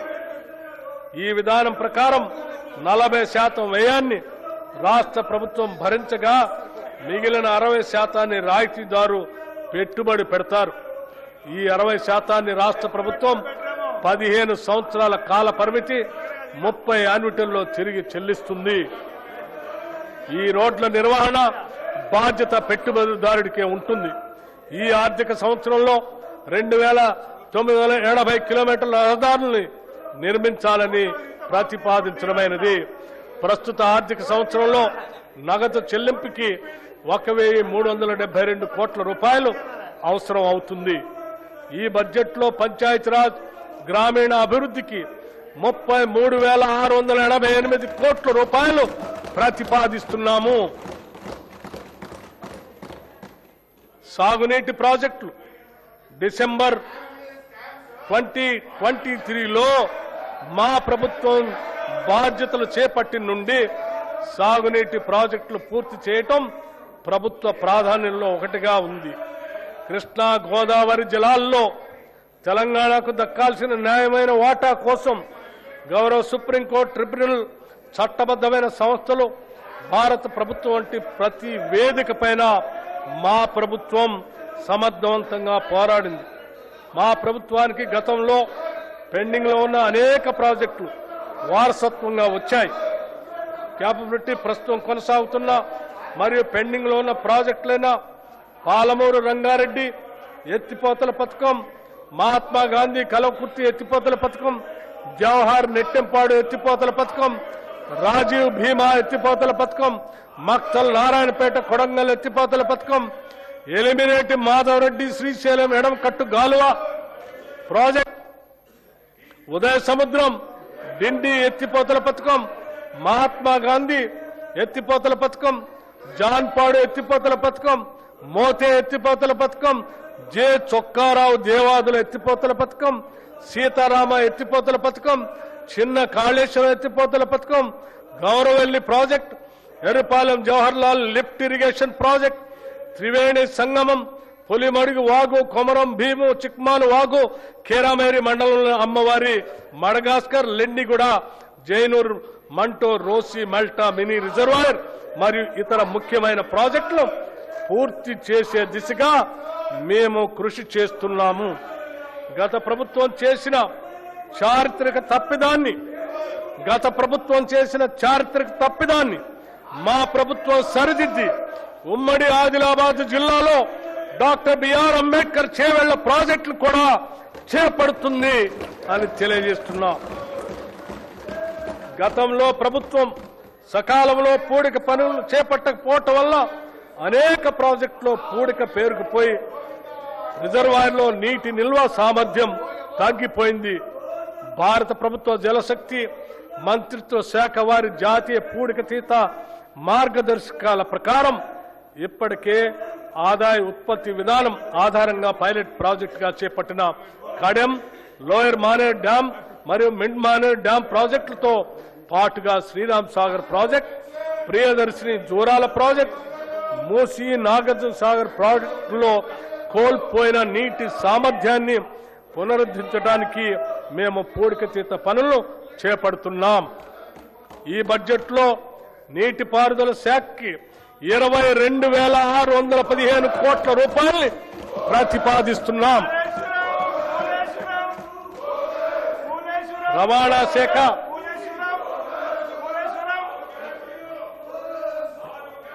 తెలంగాణ రాష్ట్ర రవాణా శాఖ పరిధిలో 1,82,00,000 నమోదిత వాహనాలు ఉన్నాయి.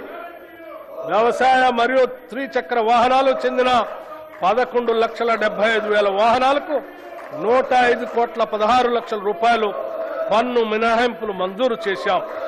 ఎలక్ట్రిక్ వాహన విధానం కింద 1,06,000 ఎలక్ట్రిక్ వాహనాలకు 856,98,00,000 పన్ను మినహాయింపులు ఇచ్చి పర్యావరణ పరిరక్షణకు తోడ్పడుతున్నాం.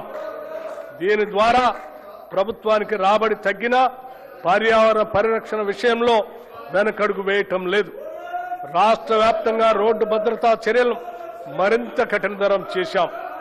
నేషనల్ ఇన్ఫర్మేటిక్స్ సెంటర్ అభివృద్ధి చేసిన డిజిటల్ సేవలు, సారథి వాహనాలను తెలంగాణలో అమలు చేస్తున్నాం.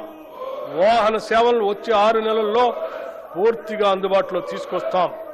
రాష్ట్రంలోని అన్ని R&B రోడ్లను హైబ్రిడ్ యాన్యుటీ మోడ్ విధానంలో అభివృద్ధి చేసేందుకు ప్రతిపాదనలు సిద్ధమయ్యాయి. హైదరాబాద్ చుట్టూ రీజనల్ రింగ్ రోడ్డు నిర్మాణంలో పాటు సమాంతరంగా రీజనల్ రింగ్ రైలు ఏర్పాటు చేయాలని నిర్ణయించాం.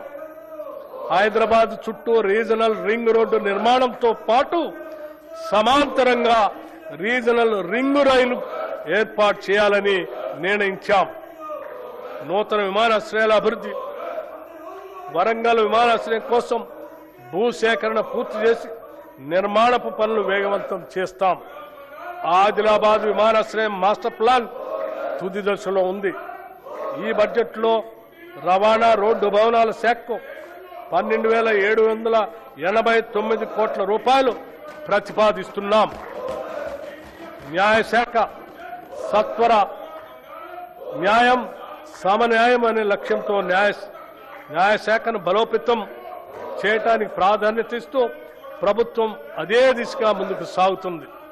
న్యాయ వ్యవస్థకు అవసరమైన మౌలిక వసతుల అభివృద్ధికి ప్రాధాన్యత ఇస్తున్నాం. తెలంగాణ రాష్ట్రానికి తలమానికంగా రాష్ట్ర హైకోర్టు భవనాలను, న్యాయమూర్తుల నివాస గృహాలను 2,583 కోట్ల రూపాయల ఖర్చుతో అధునాతన వసతులతో నిర్మిస్తున్నాం. మా ప్రభుత్వం వచ్చినప్పటి నుంచి ఇప్పటి వరకు 11 అదనపు జిల్లా న్యాయస్థానాలను, 2 సీనియర్ సివిల్ జడ్జి స్థానాలను, 46 జూనియర్ సివిల్ జడ్జి స్థానాలను నిర్మించడానికి అనుమతులు ఇచ్చాం. ఈ బడ్జెట్లో న్యాయశాఖకు 2,367 కోట్ల రూపాయలు ప్రతిపాదిస్తున్నాం. భారతదేశంలోనే అత్యంత నివాసయోగ్యమైన నగరంగా హైదరాబాద్ ఇప్పటికే ఖ్యాతి గడించింది. అయినప్పటికీ దీనిని అంతర్జాతీయ నగరాలకు ధీటుగా తీర్చిదిద్దేందుకు మన ప్రభుత్వం తగిన చర్యలు చేపడుతుంది. ప్రజలు, సంస్థలు, స్వచ్ఛంద సంస్థలు కార్పొరేట్ సామాజిక బాధ్యత భాగస్వాములు తదితరుల సహకారంతో అనేక నూతన కార్యక్రమాలకి శ్రీకారం చుడుతుంది. హైదరాబాద్ శరవేగంగా అభివృద్ధి చెందుతున్న నగరాల జాబితాలో ముందుంది.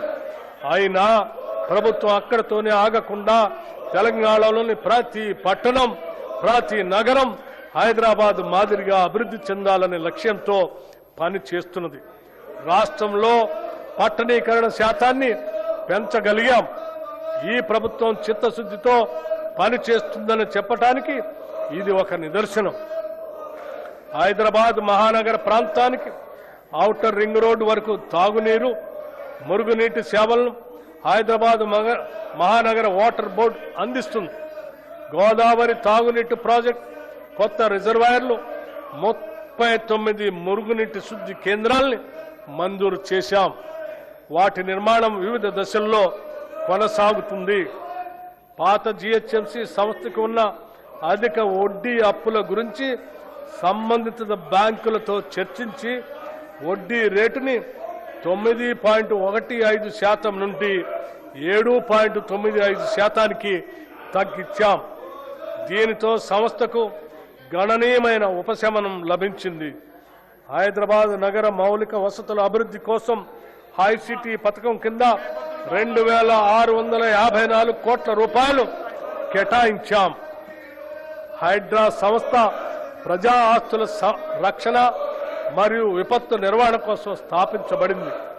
ఇప్పటి వరకు 1045 ఎకరాల ప్రభుత్వ భూమిని ఆక్రమణ నుండి తిరిగి స్వాధీనం చేసుకుంది.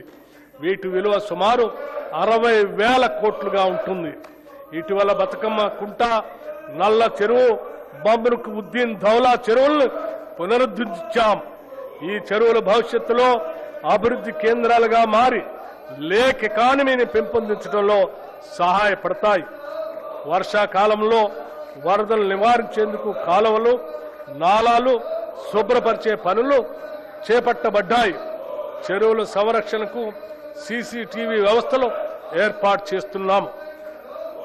నగర రవాణా మౌలిక వసతుల అభివృద్ధి కోసం హెచ్ఎండిఏ పలు ప్రాజెక్టులు అమలు చేస్తుంది. దీనిలో భాగంగా ఎలివేటెడ్ కారిడార్లు పారడైజ్ నుండి షామీర్పేట వరకు, పారడైజ్ నుంచి డైరీ ఫారం రోడ్డు వరకు, ఐసీసీ నుండి శిల్పా లేఅవుట్ ఫ్లైఓవర్ వరకు నిర్మిస్తున్నాం. అంతేకాకుండా కురిమిడ వద్ద ఎకో టూరిజం ప్రాజెక్ట్, ఓఆర్ఆర్ నుండి RRRతో కలిపి రేడియల్ రోడ్ల నిర్మాణానికి, రహదారి విస్తరణ, స్కై వాకులు వంటి అభివృద్ధి పనులు చేపడుతున్నాం. ఓఆర్ఆర్ని త్రిపురాలతో కలిపే రేడియల్ రోడ్ల నిర్మాణంలో ఉన్నాయి. హైదరాబాద్ పాత నగర ప్రాంతంలో చారిత్రాత్మక కట్టడాల సంరక్షణ, చార్మినార్, లాడ్ బజార్ ప్రాంతాల అభివృద్ధి, పాదచారుల సదుపాయాలు మెరుగుదల వంటి కార్యక్రమాలు చేపడుతున్నాం. హైదరాబాద్ మెట్రో రైలు ప్రస్తుతం రోజుకు సుమారు 5 లక్షల ప్రయాణికులకి సేవలు అందిస్తుంది. ఈ సౌకర్యాన్ని పాత బస్తీకి విస్తరించడంతో పాటు మెట్రో ఫేజ్ 2 కింద కొత్త కారిడార్లు నిర్మించి నెట్వర్క్ను విస్తరించే ప్రణాళికను ప్రభుత్వం రూపొందించింది. హైదరాబాద్ మహానగరానికి జీవనాడిగా ఉన్న హైదరాబాద్ మెట్రో రైలు ప్రాజెక్టుని ఎల్ఎన్టీ సంస్థ నుంచి తెలంగాణ ప్రభుత్వం తన ఆధీనంలోకి తీసుకోవాలని నిర్ణయం తీసుకోవటం రాష్ట్ర రవాణా చరిత్రలో ఒక సాహసోపేతమైన ప్రజా అనుకూలమైన నిర్ణయం. వేగంగా విస్తరిస్తున్న హైదరాబాద్ నగరంలో పాత బస్తీ, శంషాబాద్ విమానాశ్రయం, హైటెక్ సిటీ దాటి ఇతర ప్రాంతాలకు మెట్రో విస్తరణ ఫేజ్ 2, ఫేజ్ 3 అత్యవసరంగా మారింది. మూసీ నది పునరుద్ధరణ కోసం 55 కిలోమీటర్ల పరిధిలో భారీ అభివృద్ధి ప్రణాళిక చేపడుతున్నాం. ఈ ప్రాజెక్టుకు మొదటి దశ ఉస్మాన్ సాగర్ మరియు హిమాయత్ సాగర్ నుంచి గాంధీ సరోవర్ వరకు ఉంటుంది. ఈ మూసీ పునరుద్ధరణలో భాగంగా గోదావరి ప్రాజెక్టు ద్వారా 2.5 టీఎంసీల నీరు మూసీకి అందించబడుతుంది. 45 ఎస్టీపీలు ఇప్పటికే పనిచేస్తుండగా అదనంగా మరో 39 ఎస్టీపీలు మంజూరు చేయగా వివిధ దశల్లో నిర్మాణంలో ఉన్నాయి. ఈసీ మరియు మూసీ నదుల సంగమ ప్రదేశంలో ప్రభుత్వం ప్రతిష్టాత్మక గాంధీ సరోవర్ ప్రాజెక్టుని అభివృద్ధి చేస్తుంది. ఇందులో నదిని శుభ్రపరిచే పనులు, వరద నియంత్రణ, రివర్ ఫ్రంట్ అభివృద్ధి, ప్రజలకు వినోద సదుపాయాలు ఏర్పాటు చేయటం ఉన్నాయి. మూసీ నది బఫర్ జోన్లో ఉన్న ప్రజలకి ఎటువంటి ఇబ్బంది లేకుండా మానవీయ కోణంలో వారికి పునరావాసం కల్పిస్తాం. మా ప్రభుత్వం హైదరాబాద్ మరియు హైదరాబాద్ చుట్టూ పక్కల వివిధ మౌలిక సదుపాయాల అభివృద్ధి గురించి వివిధ సంస్థల ద్వారా సుమారు 43,592 కోట్ల 88 లక్షల రూపాయల పనులను మంజూరు చేసింది. వాటిలో ఇప్పటికే 24,752 కోట్ల రూపాయల పనులు ప్రారంభమయ్యాయి. మిగిలిన త్వరలో చేపడతాం. ఈ బడ్జెట్లో పురపాలక మరియు పట్టణాభివృద్ధి శాఖకు 17,907 కోట్ల రూపాయలు ప్రతిపాదిస్తున్నాం. శాంతి భద్రతల పరిరక్షణ, రాష్ట్రంలో శాంతి భద్రతల పరిరక్షణ ప్రభుత్వం అత్యంత ప్రాధాన్యతనిస్తుంది. సంఘ వ్యతిరేక కార్యక్రమాలను నిలువరించడంలో పోలీసు శాఖ మంచి ఫలితాలు కనపరుస్తుంది. డ్రగ్స్ పై ఉక్కుపాతం మోపేందుకు, రాష్ట్రాన్ని మాదక ద్రవ్యాల ముప్పు నుంచి రక్షించేందుకు ప్రభుత్వం ఈగల్ అనే ప్రత్యేక దళాన్ని ఏర్పాటు చేసింది. మాదక ద్రవ్యాలు తయారు చేస్తున్న 15 రహస్య ఫ్యాక్టరీలు, ప్రయోగశాలను గుర్తించి నిర్మూలించింది. అంతర్రాష్ట్ర డ్రగ్ రవాణాను అరికట్టేందుకు ముఖ్య మార్గాల్లో జాయింట్ చెక్ పోస్టులు, సీసీటీవీ పర్యవేక్షణ ఏర్పాటు చేశాం. దర్యాప్తు సామర్థ్యాన్ని పెంచేందుకు ప్రత్యేక నార్కోటిక్ ఫోరెన్సిక్ ప్రయోగశాల కూడా స్థాపించాం. డ్రగ్స్ వినియోగాన్ని తగ్గించేందుకు రాష్ట్ర వ్యాప్తంగా డీ అడిక్షన్ కేంద్రాలు ఏర్పాటు చేయటమే కాకుండా విద్యా సంస్థల్లో 4,729 యాంటీ డ్రగ్ కమిటీలు, 20,989 ప్రహరీ క్లబ్స్ ఏర్పాటు చేసి యువతలో అవగాహన పెంపొందిస్తున్నాం. నక్సలిజం పునరావాసం, నక్సలిజాన్ని గత ప్రభుత్వం, ప్రస్తుత కేంద్ర ప్రభుత్వం కేవలం శాంతి భద్రతల సమస్యగానే పరిగణించి పోలీసు సైనిక బలగాలతో అణిచివేసే ప్రయత్నం చేశాయి. కానీ మా ప్రభుత్వం ఈ సమస్య మూలాలను విశ్లేషించి యువతకు సరైన జీవనోపాధి, సామాజిక గౌరవం, ఆర్థిక భరోసా కల్పిస్తే అడవుల్లోకి వెళ్లిన వారు ఆయుధాలు వీడి జనజీవన స్రవంతిలో కలుస్తారనే సామాజిక ఆర్థిక వాస్తవాన్ని గుర్తించి తెలంగాణ ప్రభుత్వం అనుసరించిన దార్శనిక విధానం దేశానికే ఒక ఆదర్శ నమూనాగా నిలిచింది.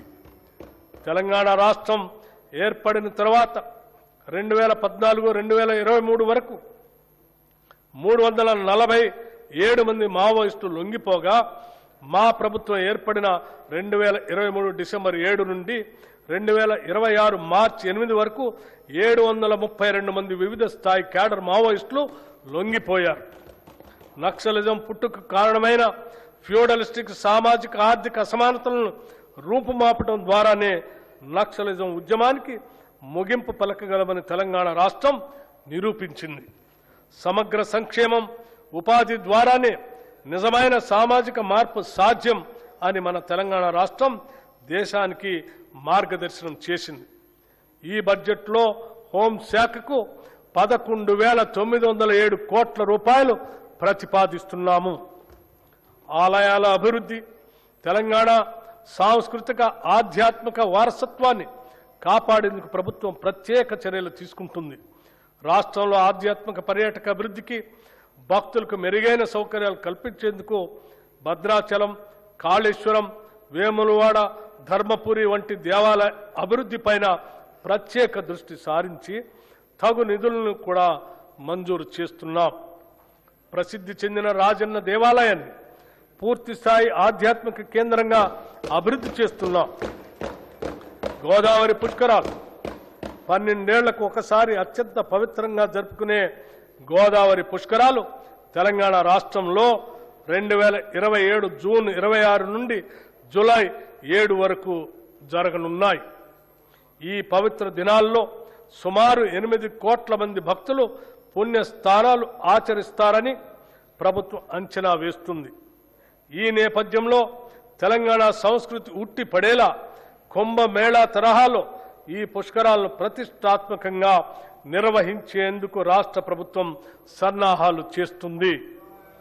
ఈ పుష్కరాల నిర్వహణ మరియు రోడ్ల విస్తరణ, కొత్త ఘాట్ల నిర్మాణం, దేవాలయాల అభివృద్ధి వంటి మౌలిక సదుపాయాల అభివృద్ధి ఏర్పాట్లను పర్యవేక్షించడానికి గౌరవ మంత్రివర్యులు శ్రీ డి శ్రీధర్ బాబు గారి నేతృత్వంలో ఒక ప్రత్యేక కేబినెట్ సబ్ కమిటీని ప్రభుత్వం ఏర్పాటు చేసింది. భక్తులకు సౌకర్యవంతమైన దర్శనం, భద్రత, రద్దీ నియంత్రణ కోసం ఆధునిక సాంకేతికను వినియోగించే చర్యలు తీసుకుంటుంది. ఈ గోదావరి పుష్కరాల నిర్వహణ కొరకు ఈ బడ్జెట్లో 500 కోట్ల రూపాయలు ప్రతిపాదిస్తున్నాం. ఆధ్యాత్మిక పర్యాటక అభివృద్ధి. రాష్ట్రంలో ఆధ్యాత్మిక పర్యాటకాన్ని అభివృద్ధి చేయడంతో పాటు భక్తులకు మెరుగైన సౌకర్యాలు కల్పించడం ప్రభుత్వ ప్రధాన లక్ష్యం. రాష్ట్ర దేవాదాయ శాఖ తెలంగాణ పర్యాటక అభివృద్ధి సంస్థతో కలిసి రాష్ట్రంలో 9 కొత్త పవిత్ర యాత్రా సర్క్యూట్లని ప్రారంభించింది. ఈ యాత్రా సర్క్యూట్ల ద్వారా భక్తులకు వసతి సదుపాయాలు, ప్రత్యేక దర్శనం, పర్యాటక సౌకర్యాలు అందించబడుతున్నాయి. యువజన సర్వీసులు, క్రీడలు, టూరిజం. యువతే రాష్ట్ర భవిష్యత్తుకు మార్గనిర్దేశకులు. వారిలో నైపుణ్యాభివృద్ధిని పెంపొందించి పారదర్శక నియామక ప్రక్రియ ద్వారా ఉపాధి అవకాశాలను పెంపొందిస్తున్నాం.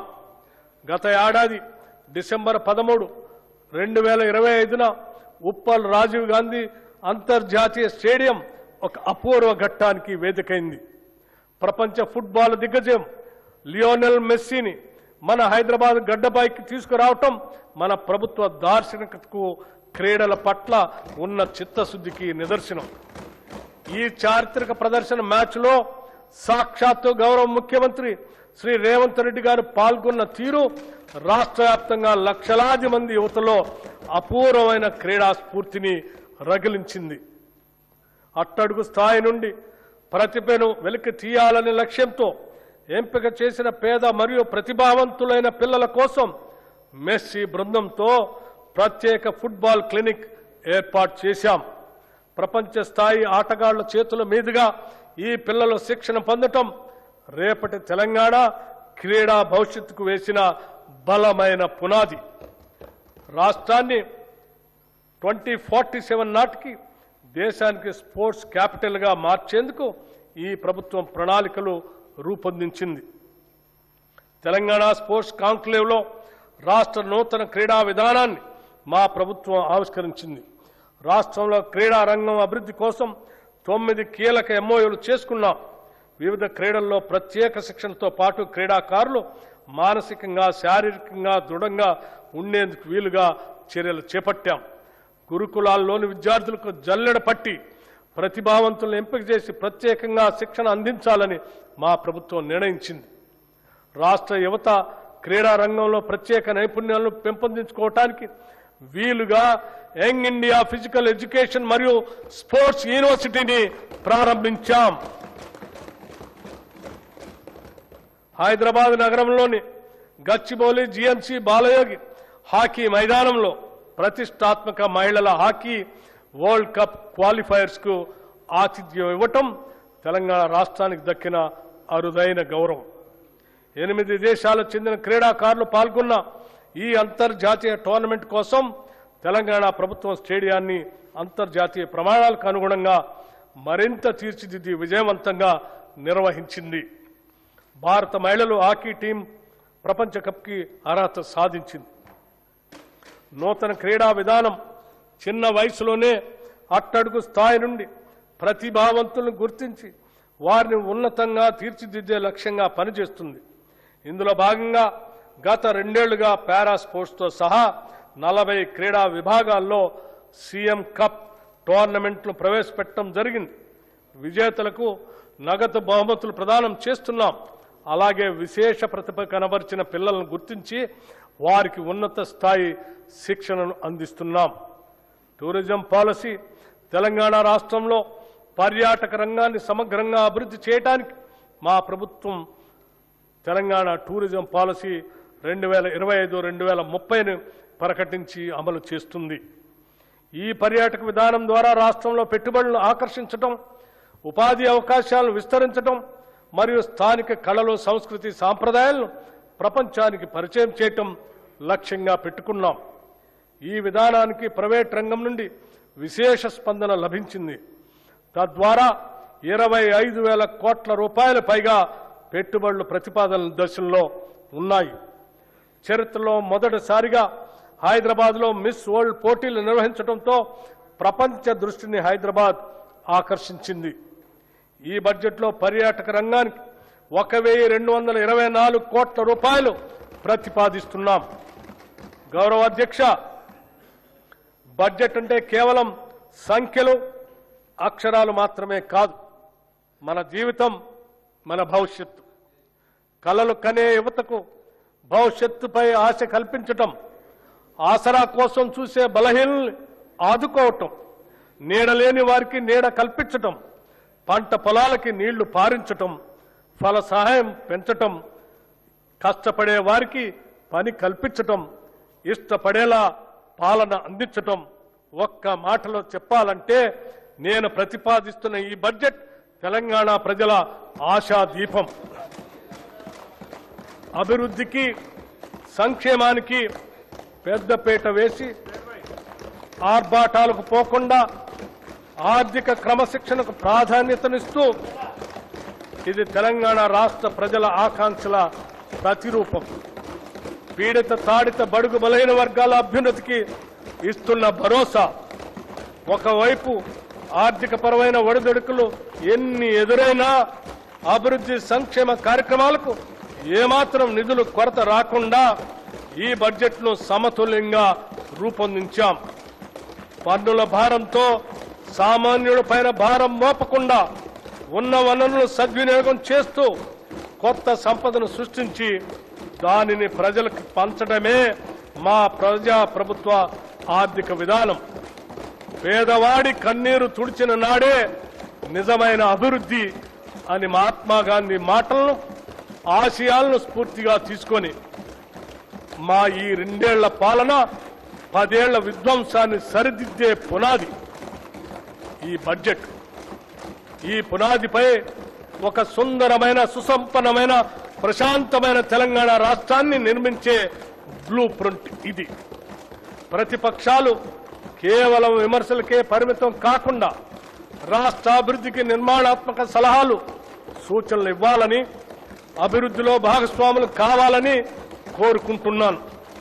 2026-27 బడ్జెట్ అంచనాలు 2026-27 ఆర్థిక సంవత్సరానికి మొత్తం వ్యయం 3,24,234 కోట్ల రెవెన్యూ వ్యయం రూపాయలు, 2,34,406 కోట్లు, మూలధన వ్యయం 47,267 కోట్లుగా ప్రతిపాదిస్తున్నాను. తెలంగాణ ప్రజలపై విశ్వాసంతో, వారి భవిష్యత్తుకు భరోసా కల్పిస్తుందన్న నమ్మకంతో ప్రజల పక్షాన నిలబడి వారి స్వప్నాలను సాకారం చేసే ఈ 2026-27 ఆర్థిక సంవత్సరపు బడ్జెట్ను సదా ఆమోదం కోసం సమర్పిస్తున్నాను. జై హింద్, జై Telangana.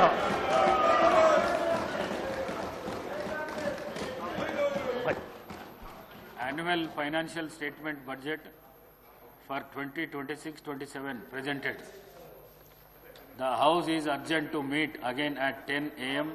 on Monday, the 23rd March 2026.